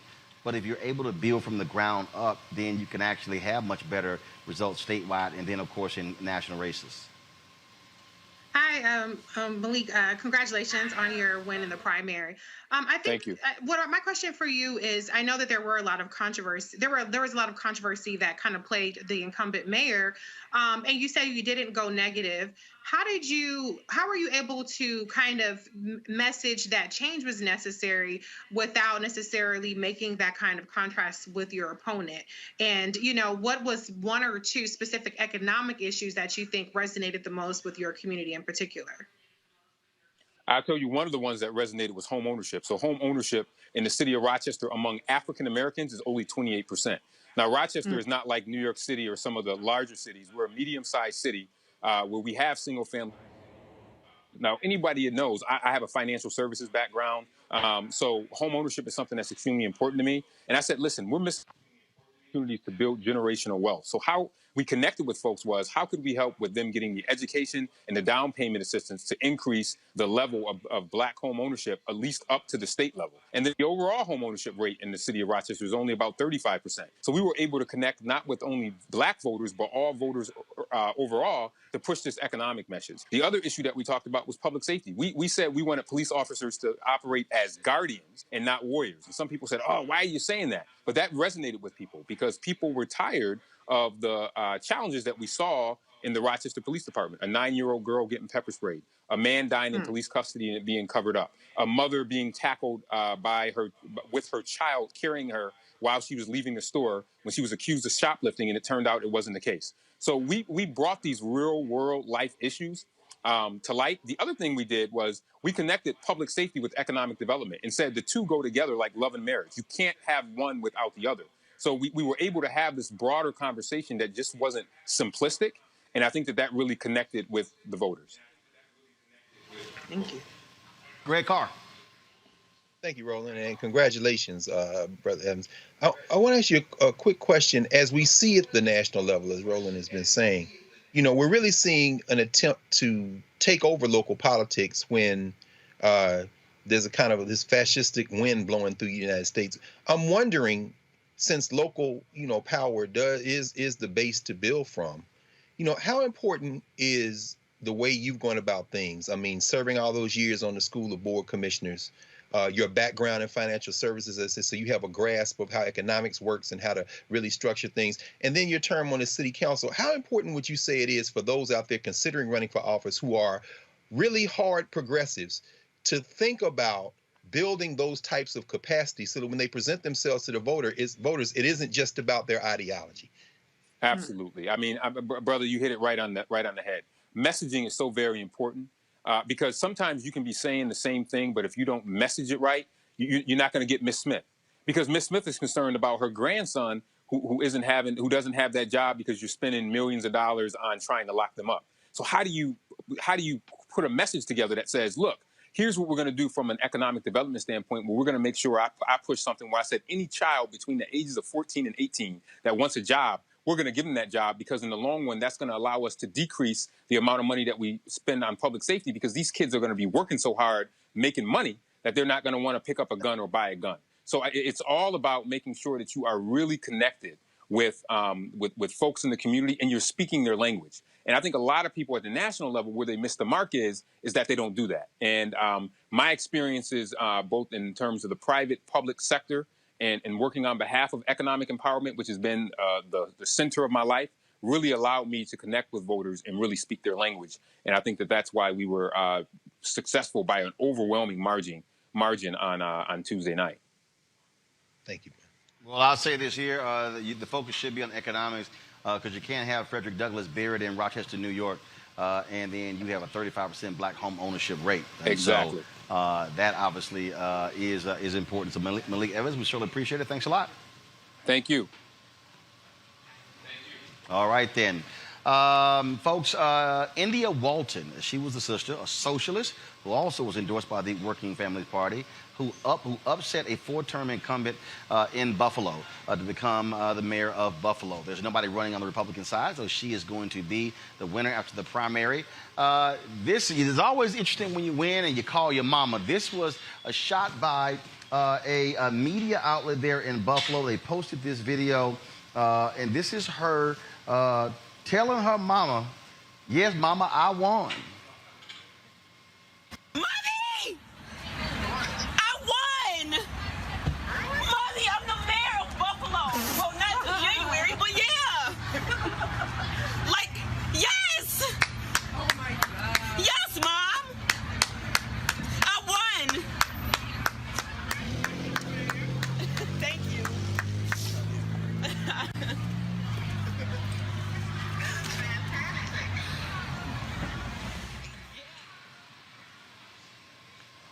Misha Cross, when it becomes official in November, she'll be the first major mayor socialist since 1960. Breaking records, making history. That was a beautiful video. At the end of the day, I think that there's so much that our elected officials carry on their back, specifically those who are running in areas where people like them have not made it. And I think that for her, because she ran such a smart campaign, because she knew what was happening on the ground, even with all of that going on, the stakes were still really high. So, kudos to her for making history, but also for having a vision and having a goal that I think that the city kind of wrapped itself around. Well, this is also, Reese, what we keep saying on this show.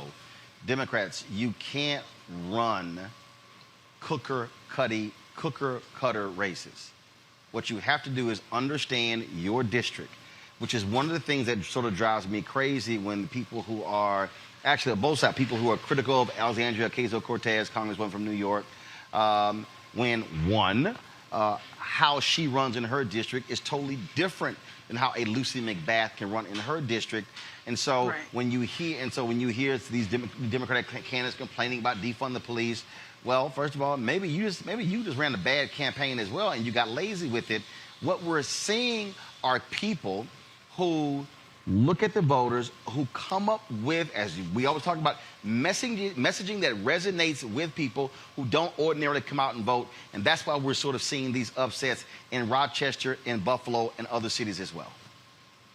Absolutely. I mean, India Walton, she did not, regardless of whether you can define socialism or not, you can understand economic development. You can understand bringing jobs and tackling the housing crisis, and unemployment rates are sky high in her city. And so I think my takeaway from this is proving once again that Black women are electable. And Black women are electable even when they don't come in the mold that people expect Black women politicians to come in. She's a socialist. She had twins when she was 14 years old. She's a nurse. She has so many different facets of her life experience that she's bringing to the table that's not a traditional political background, and yet she won the primaries and she defeated a long-term incumbent. And so I hope that the message that people take away from this is to quit discounting and counting out Black women before they even get their foot in the door. I hope that this sends a message that Black people, you look at Malik Evans and you look at the woman who just won in Beaumont, Texas, as you pointed out, these are Black candidates that need funding. In 2022,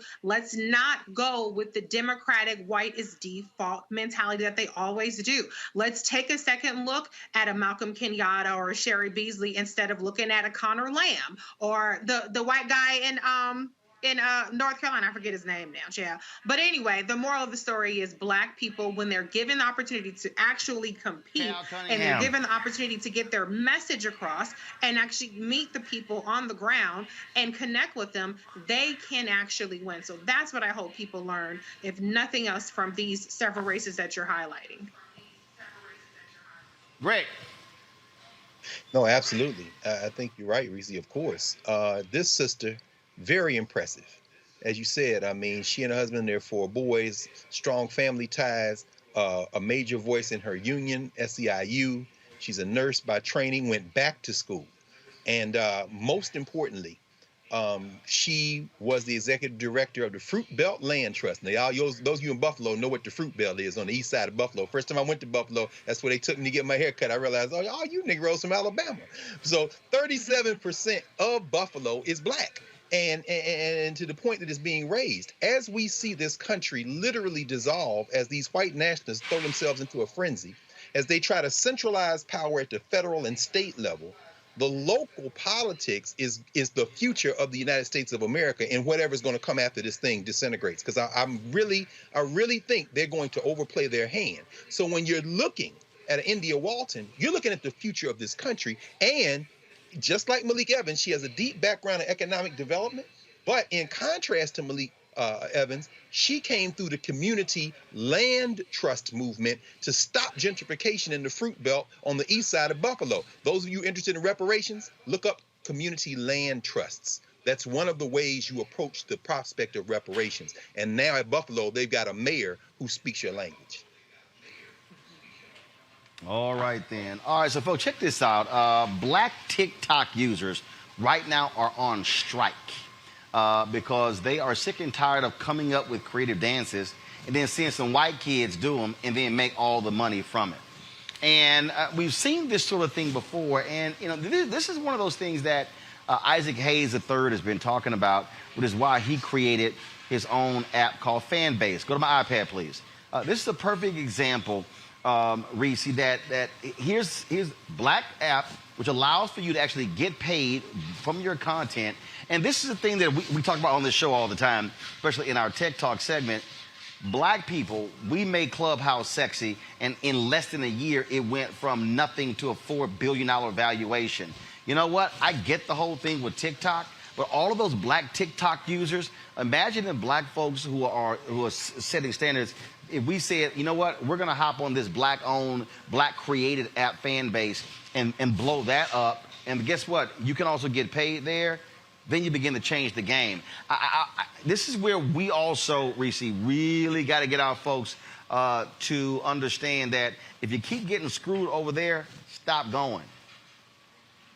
Yeah, I mean, TikTok was not as anywhere near where it is right now, and Black people are obviously the driving creative force behind making things popular. I mean, TikTok has a variety of things, of things that they cover. It's not just dancing and it's not just teens, doing all this, all that stuff, Chad. I can't do all them TikTok dances. Even Tabitha Brown became super famous off of her TikTok and things like that.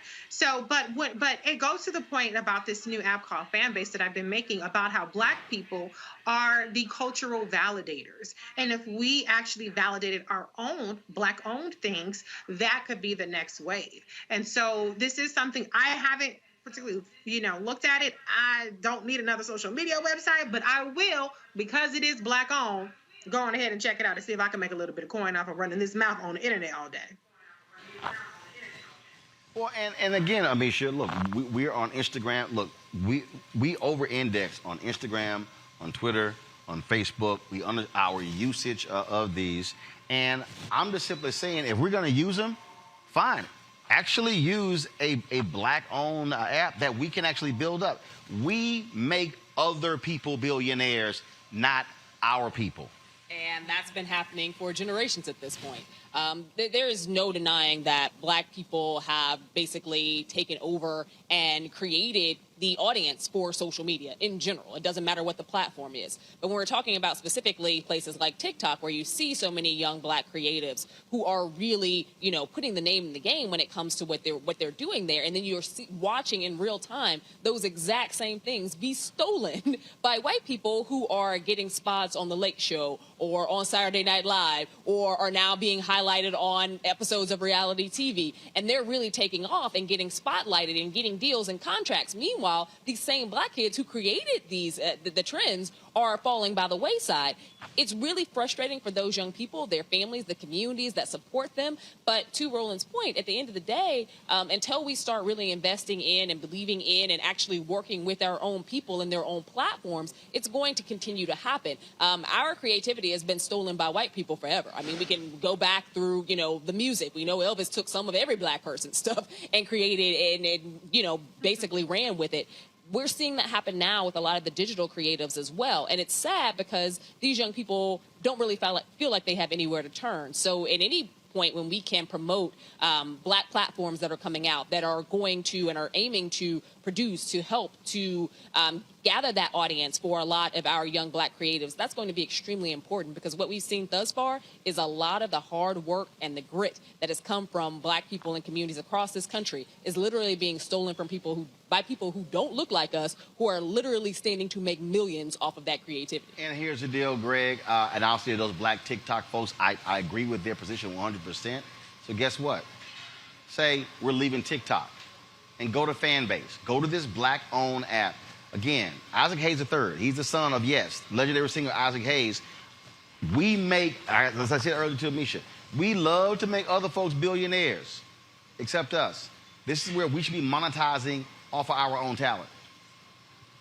It's true, Roland. I mean, take his daddy's advice. And when he remixed that great Burt Bacharach song that was made popular by the great Dionne Warwick, walk on by. Walk on by TikTok and go to Fanbase. It's interesting. The New York Times had an article a couple of weeks ago, and it talked about how these teenagers and early 20-somethings on TikTok and social media are burning themselves out. They estimated, the article estimated there are about 50 million people who call themselves content creators. And this pressure of constantly trying to attract eyeballs is literally driving a lot of these young people crazy. They talked about mental health over this last year of COVID quarantine. I bring that up because I remember a couple of years ago, Nick Cannon, when he was still in school at Howard, he came to my hip hop class and he walked the students through how the record companies now don't have to do anything. They just sit back. They get rid of all their A&R departments. They just wait for you to become digital sharecroppers. You just upload your dance, upload your song, and for every Lil Nas X, who started out as kind of like this fan of Nicki Minaj, parlayed that into notoriety, then releases Old Town Road after he wasn't even a musician. He just NBA Youngboy. All them guys do the same thing. For every one of them, there are millions who just get burnt out. Meanwhile, the companies, digital sharecropping, pick out the one-hit wonders and get all the profit. Walk on by, jailbreak it. You've been talking about this for years. That's what led you to go into the digital universe before these other people even realized there was a digital universe. This is a small window, and capitalism will figure out a way to slam it shut on your fingers. So while you got this crack, walk on by. I'm with you, man. Go straight to the place where you can get your profit, because they are right now you're a digital sharecropper if you're doing it with TikTok and these other platforms. Absolutely. All right, y'all. So we were live yesterday from Los Angeles for the memorial service for comedian Paul Mooney. And we saw this video of the chairman of the Joint Chiefs of Staff just chin-checking Republicans in Congress. These white folks have been losing their mind about critical race theory. It's all a bogus conversation. It's a bogus discussion. But listen to this white general lay it on the line, and he was really speaking to, after a confrontation earlier, Congressman Matt Gaetz, as well as Lord Austin, who's the Pentagon Secretary of Defense. Listen to this general break it down, and we're going to talk. And after this, I'm going to explain why mainstream media is screwing this thing up on critical race theory. Watch this. First of all, on the issue of critical race theory, et cetera, I'll obviously have to get much smarter on whatever the theory is. But I do think it's important, actually, for those of us in uniform to be open-minded and be widely read. And the United States Military Academy is a university. And it is important that we train and we understand.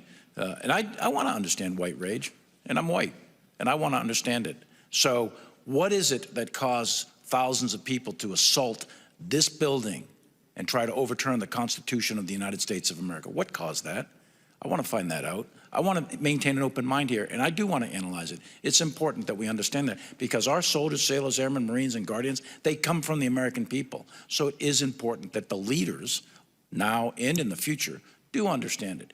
I've read Mao Zedong. I've read Karl Marx. I've read Lenin. That doesn't make me a communist. So what is wrong with understanding, having some situational understanding about the country for which we are here to defend? And I personally find it offensive that we are accusing the United States military, our general officers, our commissioned, non-commissioned officers, of being, quote, woke or something else, because we're studying some theories that are out there. That was started at Harvard Law School years ago, and it proposed that there were laws in the United States, antebellum laws prior to the Civil War, that led to a power differential with African Americans that were 3/4 of a human being when this country was formed. And then we had a Civil War and Emancipation Proclamation to change it. And we brought it up to the Civil Rights Act in 1964. It took another 100 years to change that. So look, I do want to know. And I respect your service, and you and I are both Green Berets. But I want to know. And it matters to our military and the discipline and cohesion of this military.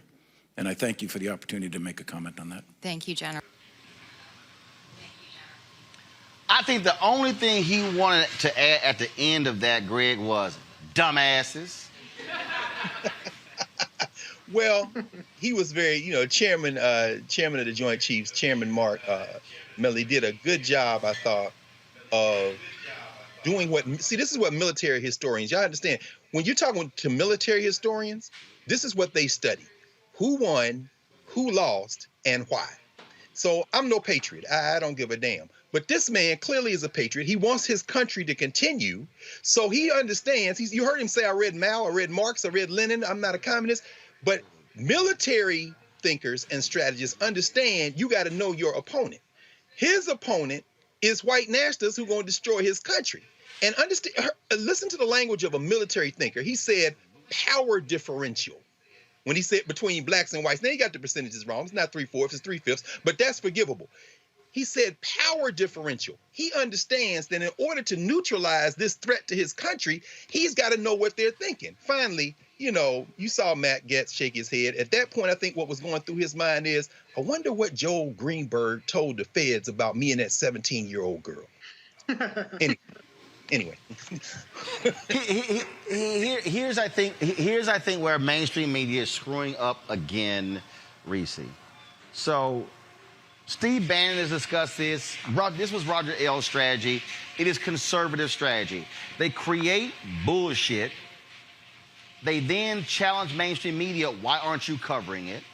Then they cover it. I saw the segment that Joy Ann Reid had that fooled Christopher Rufo.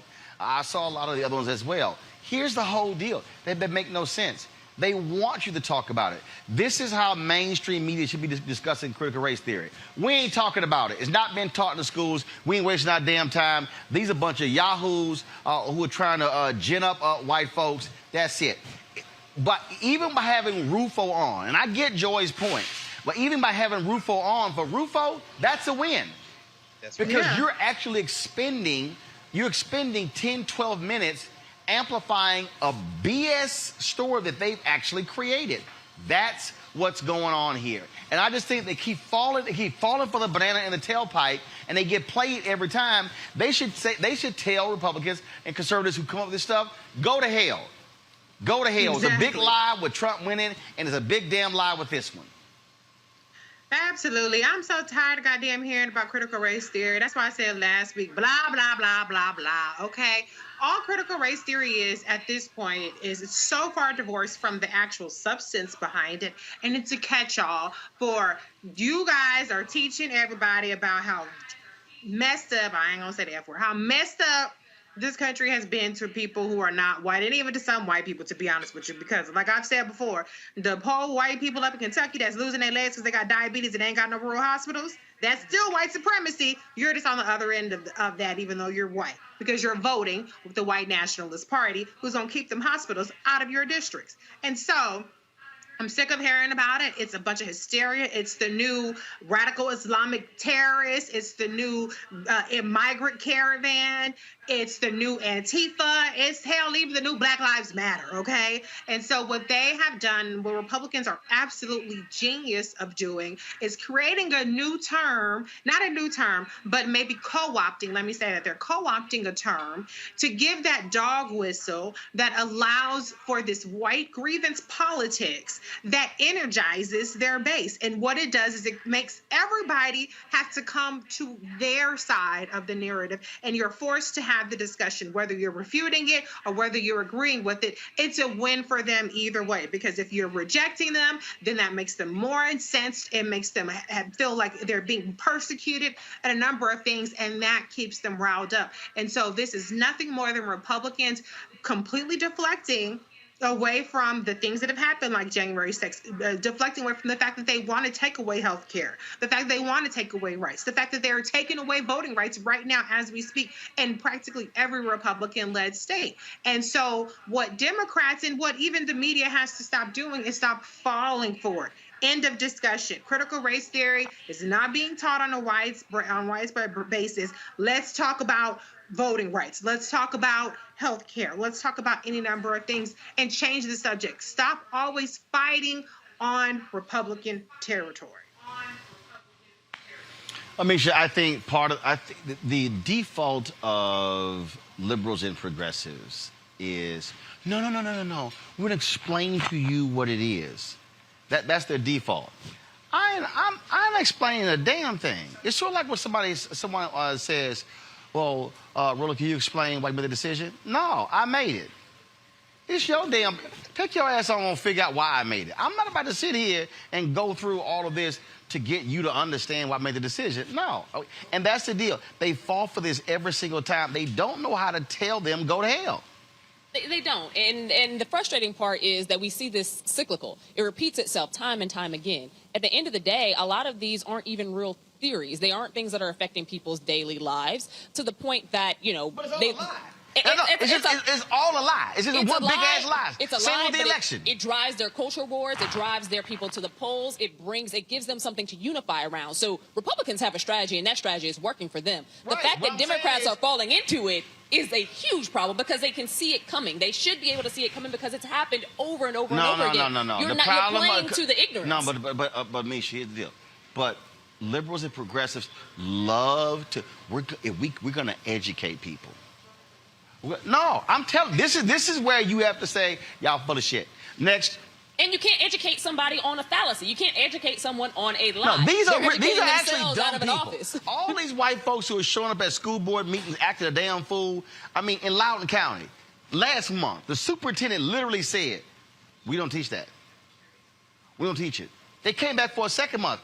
Again, The reality is, I don't care. People, I remember I was on CNN, John Avlon was like, Roland, no, you can't call the American voters dumb. Yes, I can. If you watch Fox News and OWN and Newsmax and listen to Laura Ingraham, Sean Hannity, Tucker Carlson, if you listen to any of these fools, Maria Bartiromo, or any of these talk radio people, and you actually believe them, you are a dumbass. If you listen to Will Cain and believe anything that he says, you are a dumbass. They are lying to you. They are liars. They are also very strategic communicators. They are paying strategic people. liars. They are paying people to come onto their show to act as though they're the parents of students who have learned critical race theory, which is absolutely untrue because the school districts themselves, it's not a part of their curriculum. There is no school district in America in K-12 education that actually teaches critical race theory. And just That's like, not a thing. And just like there was no voter fraud. It's the same, but what they want is they actually want the debate. But this is where your response has to be, y'all full of it, and you're stupid, and you're dumb, and we ain't gonna have that conversation.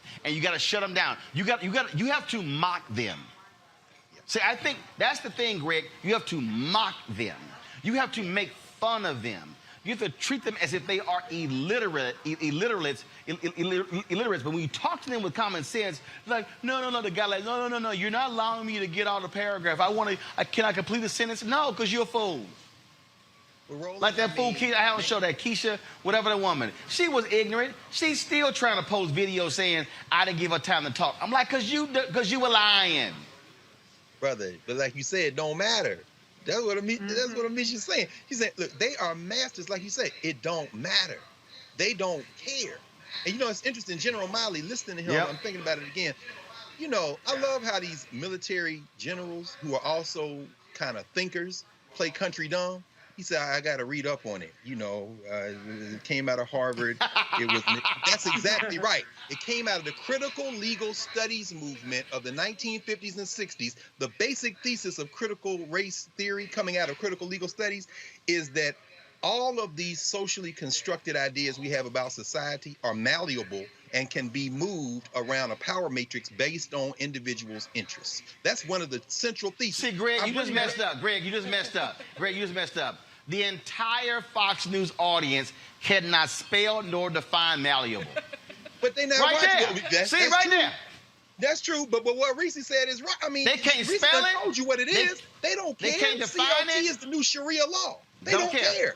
It's a label. But what I'm saying is, not only is it not being taught anywhere K-12, ain't no student in high school, middle school, or elementary school reading Kimberly Crenshaw's law review articles, debating whether Derek Bell is better than. I mean, but it doesn't matter. When you like you said, they said, well, what are we doing? CRT. I'm against CRT is the N-word, brother. That's all they need.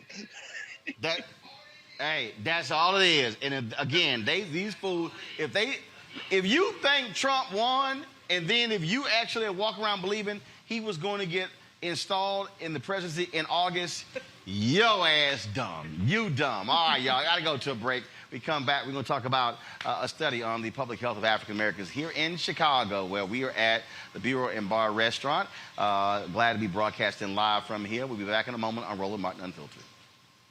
White supremacy ain't just about hurting black folk. Right. You got to deal with it. It's injustice. It's wrong. I do feel like in this generation, we've got to do more around being intentional and resolving conflict. You and I haven't always agreed. Yeah. But we agree on the big piece. Yeah. Our conflict is not about destruction. Conflict's going to happen.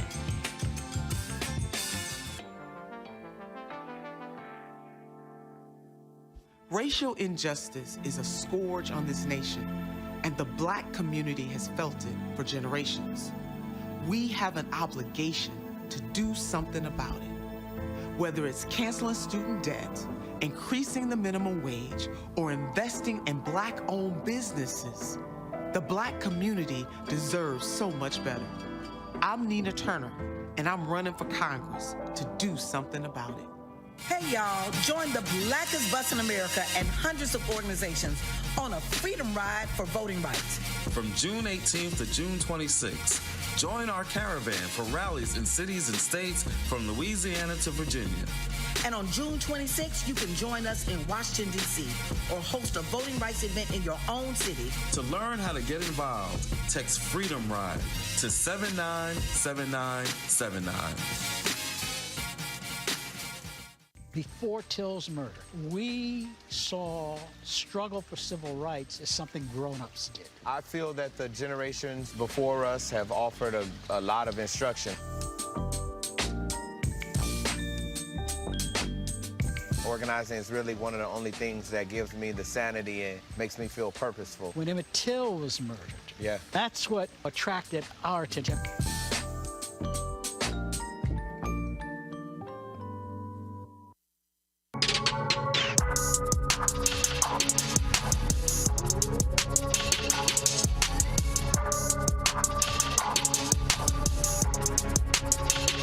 Y'all here with my homegirl Bevy Smith.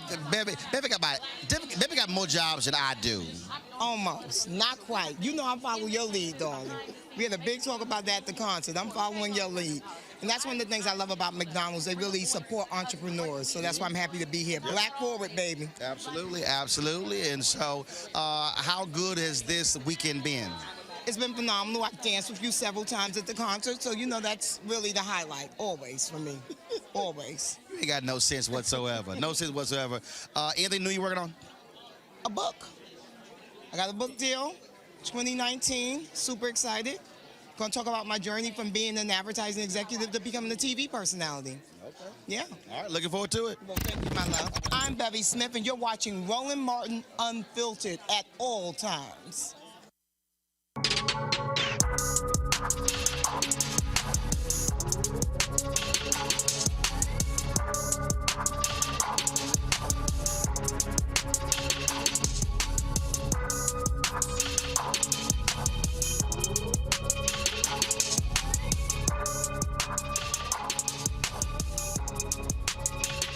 Is there a third mic? Don't forget the Washington 2021 Essence Festival of Culture Live Loud virtual experience on EssenceStudios.com and Essence.com beginning tomorrow, going tomorrow, Friday, Saturday, and Sunday. Also taking place on July 2nd through the 4th. We'll have recap shows on Monday, the 28th, and on Monday, July 5th. All right, folks, let's talk about the issue of the health of African Americans here in Chicago. A new report has been put together called 2021, The State of Health for Blacks in Chicago. And it lays out exactly what is going on in this city. Chicago, the third largest concentration of African Americans in the country, behind New York and Atlanta. Used to be number 2, but a lot of people have been moving out in the past decade. And so the reason this is important because it gives you a sense of exactly how dire the situation is and how poverty greatly impacts health in this city. People love talking about gun violence. They love talking about, white conservatives always say, what about the violence in Chicago? And I'm like, not like y'all give a damn about it, but it's all about a talking point. And that's just one of the issues that we have. Now, I got a couple of guests from the Department of Health, but also Pastor Donovan Price is here. So y'all let me know. Do we only have 2 mics or do we have a third one? If we have a third mic? Okay, so we can add one more. Can we add one more? Because I want to pull in Pastor Price because I want to have him a part of this conversation because it actually deals with the exact same thing, and that is the issue of health in Chicago. Folks, as y'all know, I spent 6 years here in Chicago at the Chicago Defender, executive editor, but also WVON Radio. And it is something that we see take place here, but also across the country. Dr. Blair Akins is from the Chicago Department of Public Health and from the Association of Clinical Trial Services. Is it Ya Simpson? Sister Ya, Sister Ya. All right, glad to have y'all here. Where's Pastor Price? Pastor Price, we're going to get a microphone for you as well, because this is all a part of the exact same conversation. So the value of this, compiling this, what does it do for the community to be able to say this is the results of the health of black folks in the city? What do you do with it? Okay, so thank you for having us on the show. So what we're talking about, this, in essence, to answer your question succinctly, is to establish a baseline. In order to talk about how something is as bad as it is, you got to know where it is. So the State of Health for Blacks was put together by 5 black women who have come together to do this type of research. Never been done in 200 years of the health department. What we were able to look at is a proxy, if you will, for how the quality of life for blacks are, and that's called life expectancy. So what we've unfortunately were able to see is that our life expectancy in 2012 going into 2017 has gone down. We went from being 72 years old life expectancy to a 71.4. And when you compare that to blacks to non-blacks, which is another reason that this report is unique, it doesn't do non-blacks. We're the only ones to have a black reference. We found out that it was 9.2 years difference for life expectancy. So we want people to utilize this book as a tool to advocate for themselves, to be better aware of what we should do. And my colleague is going to talk about the 5 drivers that is pushing life expectancy down for blacks. Yeah, so in the report we identified the 5 top drivers of the life expectancy gap between black Chicagoans and non-black Chicagoans, those being chronic diseases, infant mortality, homicides, opioids, overdoses, and infectious diseases such as HIV, flu, and COVID-19. So here's the thing that I keep saying, and so much of the attention is always placed on gun violence in the city. But the same thing when you talk about health, you have to talk about what creates this and not just this. If you don't talk about that, then we're just having a wasted conversation. Exactly. And so that's why it really comes down to addressing the root causes. And one of those root causes is racism, both individual and systematic racism. And that's one of the things that we call out here in the book. Again, this book has a unique perspective, Roland. It's not your just same book that you've been seeing in Data Book. And we're not just having the same old conversations. This book is a call to action. We're not trying to just say, give you the numbers, although we are epidemiologists. And that's also a first. You don't see too many of us on other news stations. So you get black epidemiologists talking about it from a perspective of evidence-based and from a perspective of health equity lens. That is also a new word that says, how do we achieve the best health possible no matter who we are or where we live? That's not done because that's not a measure that's been used in the past. So health equity index and health equity lens is what we've done as a collective. By the way, the name of our group is the Health Equity Index Committee. Is 5 of us. You're just seeing 2 of us today, but we represent a collective group of black women who want to see a change for all people, but specifically black people in Chicago. Pastor Price, when we talk about gun violence, that's a part of this report, but it's never talked about within the context of health. It's always talked about in the context of violence. Absolutely, and that's a mistake. He's Mike. He's good. In Chicago, every 2 hours and 15 minutes, somebody is killed in Chicago, or shot in Chicago, and every 12 hours and 30 minutes, someone is killed. Not to mention the children under 13. 1 week we had. Okay, hold tight one second. Go ahead. Something they can't hear the audio. They just hand the microphone there. Something up that audio. Go ahead. I was saying every 2 hours and 18 minutes, somebody is shot in Chicago, and every 12 hours and 30 minutes, somebody is killed in Chicago. Not to mention the amount of children who are shot under the age of 13. If we don't consider gun violence as a health epidemic in terms of perhaps community to community even, then we're making a sad mistake, because at this point, when you're talking about having the deadliest year since before 2016, then you're talking about affecting us generationally at this point. But are policymakers confronting how to change this, or are they having sole conversations just about, man, this is a doggone shame? No, policymakers are talking about it. In fact, in Illinois, I have to tell you, it's not in our book, but Pritzker just signed a bill, HB 158. He just signed that bill. That is talking about violence as a disease or a healthcare crisis. So the mantle is being sung. We are seeing policymakers deal with it. What we're talking about is, like, our call to action is we're demanding for more dollars. We want to see the money follow your mouth. We want to see the legislation be written and then be actualize in the communities that the pastor was talking about. We've had other pastors who is now going to be walking to Washington, D.C. with the call to action about this health crisis with violence. So the mayor said, racism is a healthcare crisis. We're saying violence is a healthcare crisis, and we're utilizing this book with the data and the drivers to bring the evidence to regular folks so they'll know we're not making this up and that they can do something about it. So our book is not just data for data's sake. Our book is about a call to action for everyone to do their part, whether you're an individual, a community, or a collective. Do something about this racism and help our lives to be better and more improved. See, I'm interested, Pastor, where are the pro-life people when I look at infant mortality? Non-blacks is 4.5%, for blacks 11.4%. Well, they always talking about being pro-life. I never hear them talk about those issues.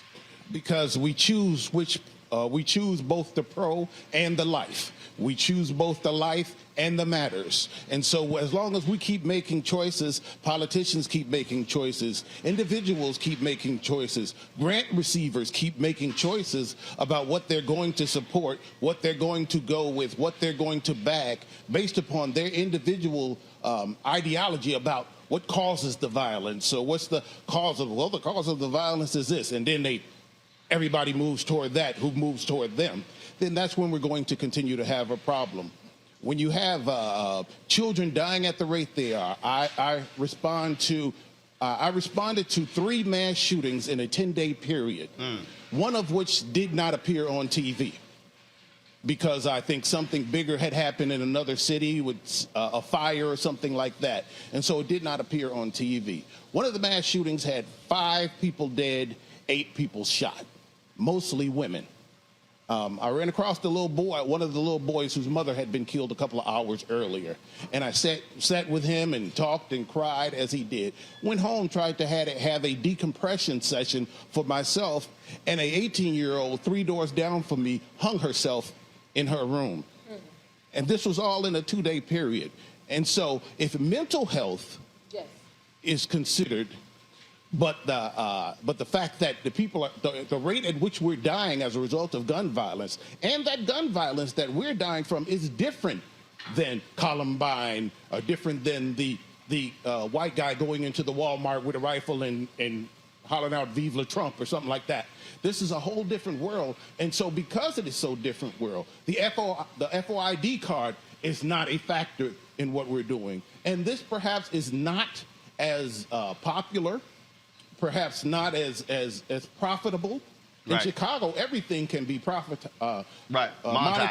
or politicized. And unfortunately, the tears of these mothers in Chicago is falling into that same category. Dr. Akins, are you hopeful that with this, the community will use this as an opportunity to mobilize and to organize, to put pressure on city, school board, county, state, to address these underlying issues? Because again, if they don't, this has an impact on homeowners, has an impact on employers. I mean, this impacts in multiple ways the city and this region.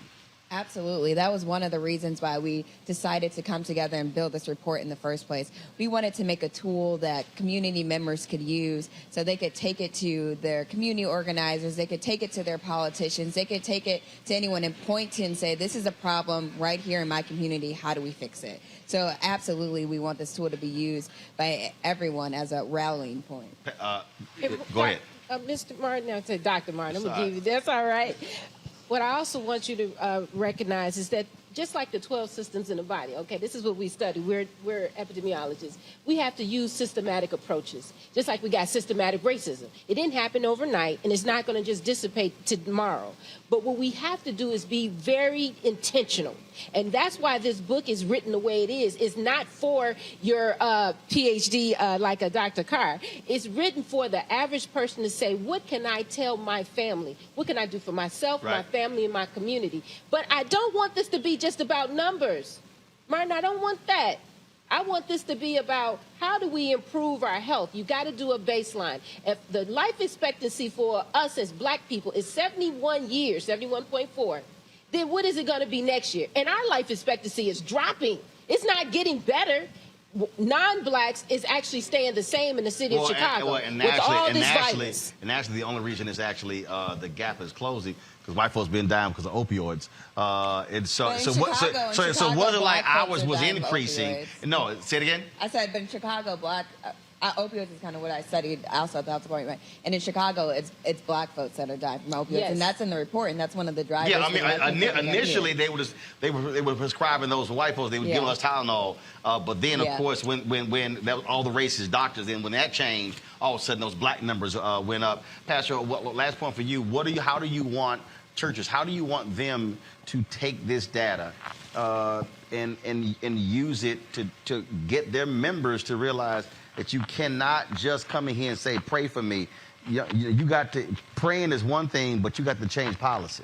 Absolutely. I think it's time for the pastors in general, the churches in general, to step up, period, on every level. I think they need to take time to realize that their church on that block is just like any other house on that block and any other place in that community, and that the concerns of that house, the concerns of that community, the concerns of that block, the ills of that block, that community, are the ills of that church, are the concerns of that church. And thus, if there's a block club meeting, then the pastor or a deacon or somebody, the usher, we'll take an usher, need to be at that meeting. Whatever they have, they need to realize that they can't just come to church on Sunday, lock the door, have the deacon go home, they all get into their Cadillacs, drive back to the suburbs where they come from, and then come back next Sunday and consider themselves a part of that neighborhood because they need parking spaces. What they need to do is start to move, act, get up, and hopefully COVID taught them something, and that is that they cannot just sit in that church and make a loud noise and think that loud noise is going to change the block. I'm tired of picking up these young dead children up off of the church stairs and looking at the locked up doors of the church, realizing that they're not going to be opened until the next Thursday when a couple of people come to sing in the church, and then they lock them back after they leave quickly, and then won't open them back up till Deacon Do-It-All gets there Sunday morning and does it. What he just described was psychological, and what we put in our book is called psychological stresses. Okay, that's a big term. Mental health and challenges. We are unfortunately at the highest levels for that. I hear what you're saying, but all of that is behavioral. That means it can be changed. You don't have to be born in this world to deal with that. You have to be matriculated through this world, and we have matriculated through trauma. We've been here over 500, and if Dr. John Henry Clark, more than 500 years, and we still are talking about violence up on our people. Now it's us doing it to us too. So this is a mental, it's a spiritual, and that's why I was looking at the pastor. Now I know I'm from the health department, and we don't use words like spirituality, but as being a black woman, an African woman, a Pan-Africanist, we have to say spirit first. We have to have balance to live. We have to eat to live. You got to sleep to live. This is about balance. And if you don't acquire that mindset, it's going to be hard to save you to live. All right. Folks, where can people who are watching, where can they actually go get the report? You can go to chicago.gov/black health to find the report. Chicago.gov/black health. So it's the / because if you don't go, it's a PDF and it's a digital book, and we can get that too. Pastor, where do they reach you? I can be reached at www.solutionsandresources.org. All right, folks, thank you so very much. Can I give a shout out to Dr. Carr? Yes, you can. Yes, Dr. Carr. I haven't seen you since the last time you came here for Dr. Anderson Thompson's homegoing, and I just want to say thank you, and it was such an honor to talk with you at that time. No, the Kudos to honor you. was mine, And Sister Of course, Mr. Roland Martin, you know I've been watching you. Ava been reaching out to me. Me and her, we talk online, and thank you so much. I appreciate it. Thanks a All right. lot. Thank you for having Keep us. up the good work. Thanks a lot. Thank you very much. Greg, Reese, and Misha, I certainly appreciate it. Thank you so very much. Also to my man Kenny Johnson and the folks here at Bureau Bar and Restaurant. Folks, we're going to be here tomorrow as well. If you're in Chicago, y'all can simply make a reservation at the website to come on by. We'd love to pack this joint out to see y'all here tomorrow, broadcasting from 6 to 8 p.m. Eastern, 5 to 7 Chicago time. Folks, don't forget to support what we do here at Roland Martin Unfiltered. Your dollars make it possible for us to be able to travel across the country, cover the stories that other people are not covering. Support us via Cash App, $RM Unfiltered, PayPal.me/R Martin Unfiltered, Venmo.com/RM Unfiltered. Of course, Zelle is Roland@RolandSMartin.com or Roland@RolandMartinUnfiltered.com. All right, I'll see you tomorrow right here live from Chicago.